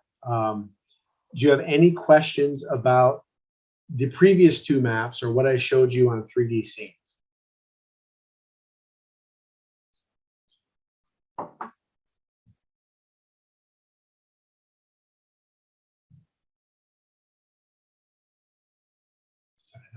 Okay.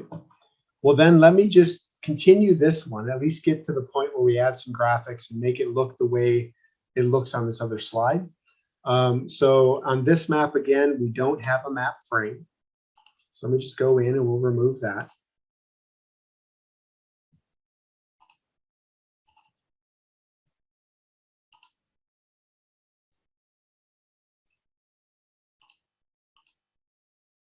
And then, so we've got that all nice and cleaned up. So now there's no map frame. So now what we want to do is we want to add the some graphics. So we're going to add the graphics element. So we're going to add the background and we're going to set a transparency on this hill shape. So if I go in and I choose the picture symbol on the Insert tab, Graphics and Text, Picture, and I'm going to choose Background Slide, ANR Background Slide.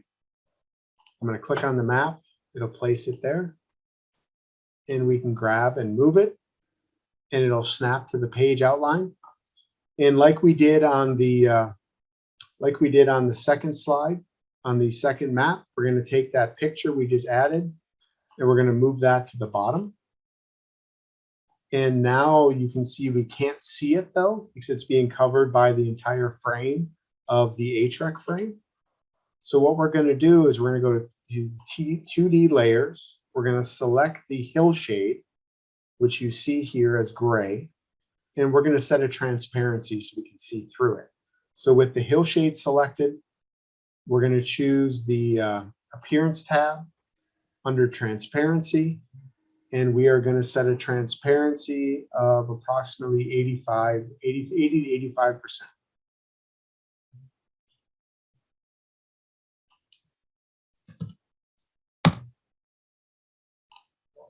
And by doing that, you still see the hill shade, but you also see the background underneath it, and it has a nice effect.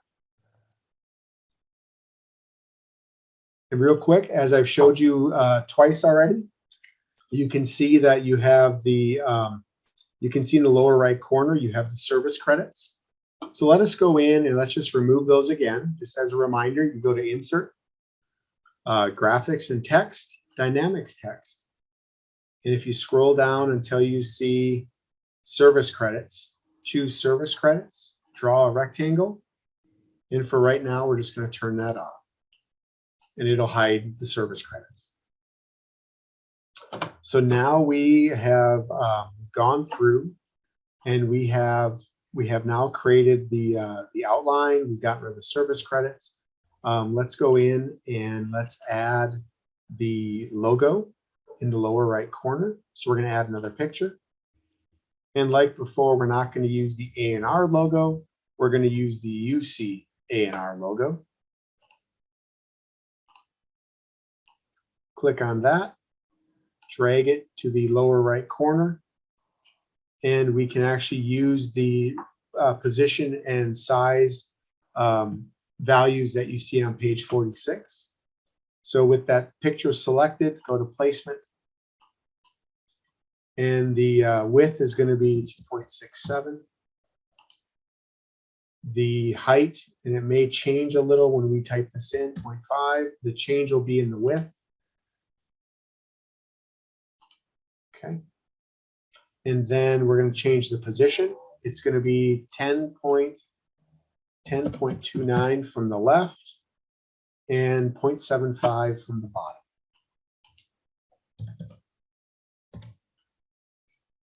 And we've now placed the logo. So you can see the logo. Although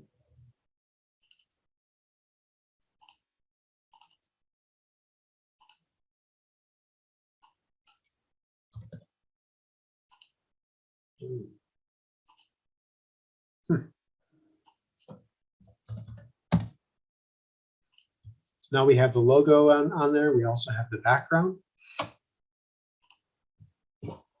So let's now go in and we are going to add the title and the, once again, the extent rectangle to this map. So if we were to select the state frame and we went over to extent rectangles, and if we choose county frame, you now have an extent rectangle around the county of Mendocino. If you want to add this is all in the exercise as well. If you want to add the the title, you would go in, choose a rectangle text box again. We're going to draw it in place. And we are going to add in the title for this, which is going to be Mendocino. Go to text. So it's going to be Hopland Research and Enter.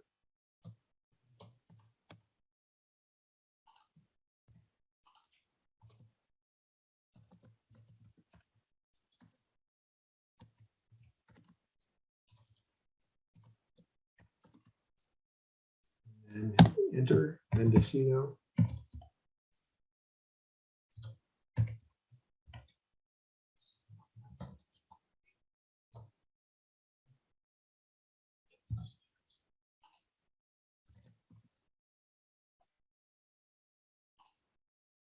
And it's small. And then what you're going to do is go up to the text bar, and we are going to increase the size of that text.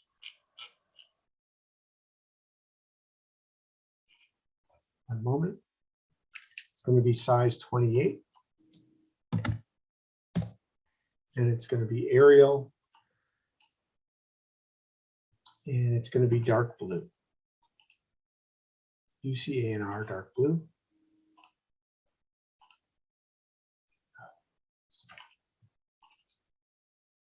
And I should have, instead of Hopland, UC Hopland. Research and Extension Center.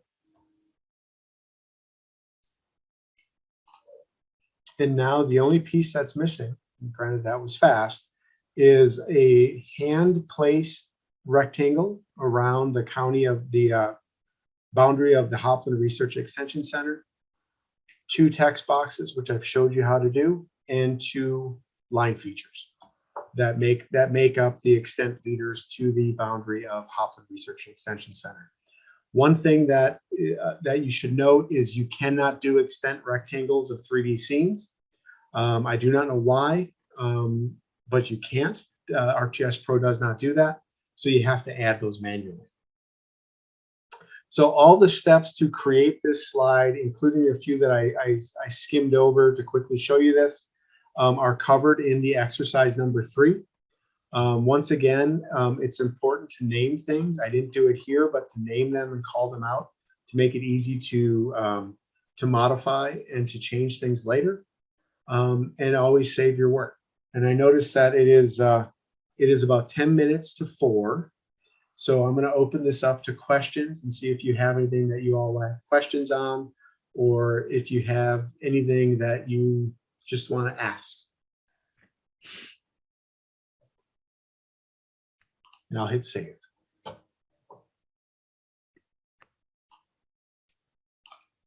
Sorry for going fast at the end there. I thought that was great. Thanks, Shane. Thank you.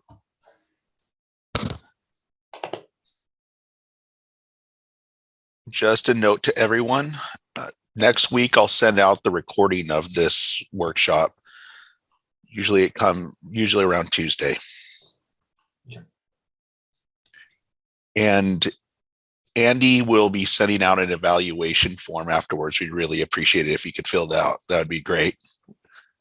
Anybody want to show their maps before we close? That would be fantastic. Yeah. Did anybody have a favorite one or any trouble in particular areas? I'm thrilled that we got to get through all of the 3 different types. You know, anybody want to share the novelist thing they learned in this workshop? You know, I honestly, for me, it's the putting down the guides and the masks. Those are so useful.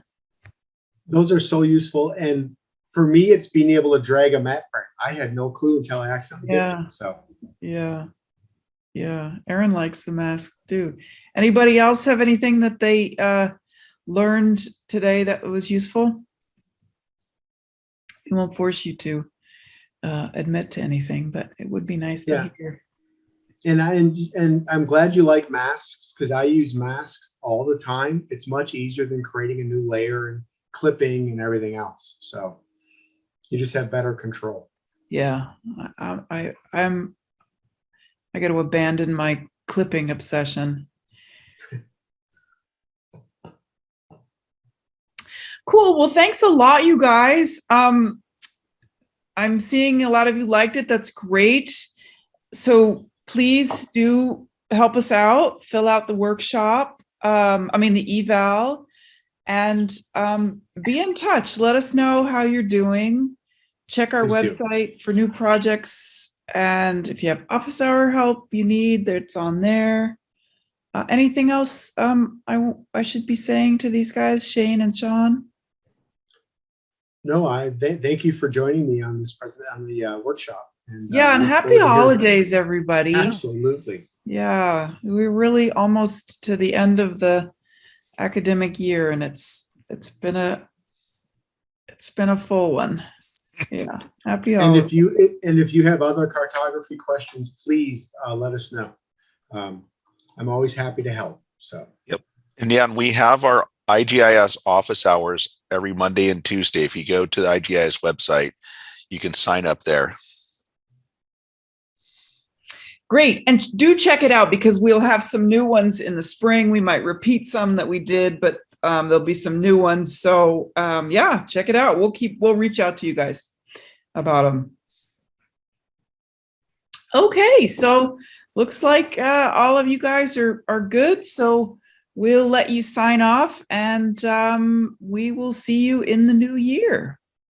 Thank you all.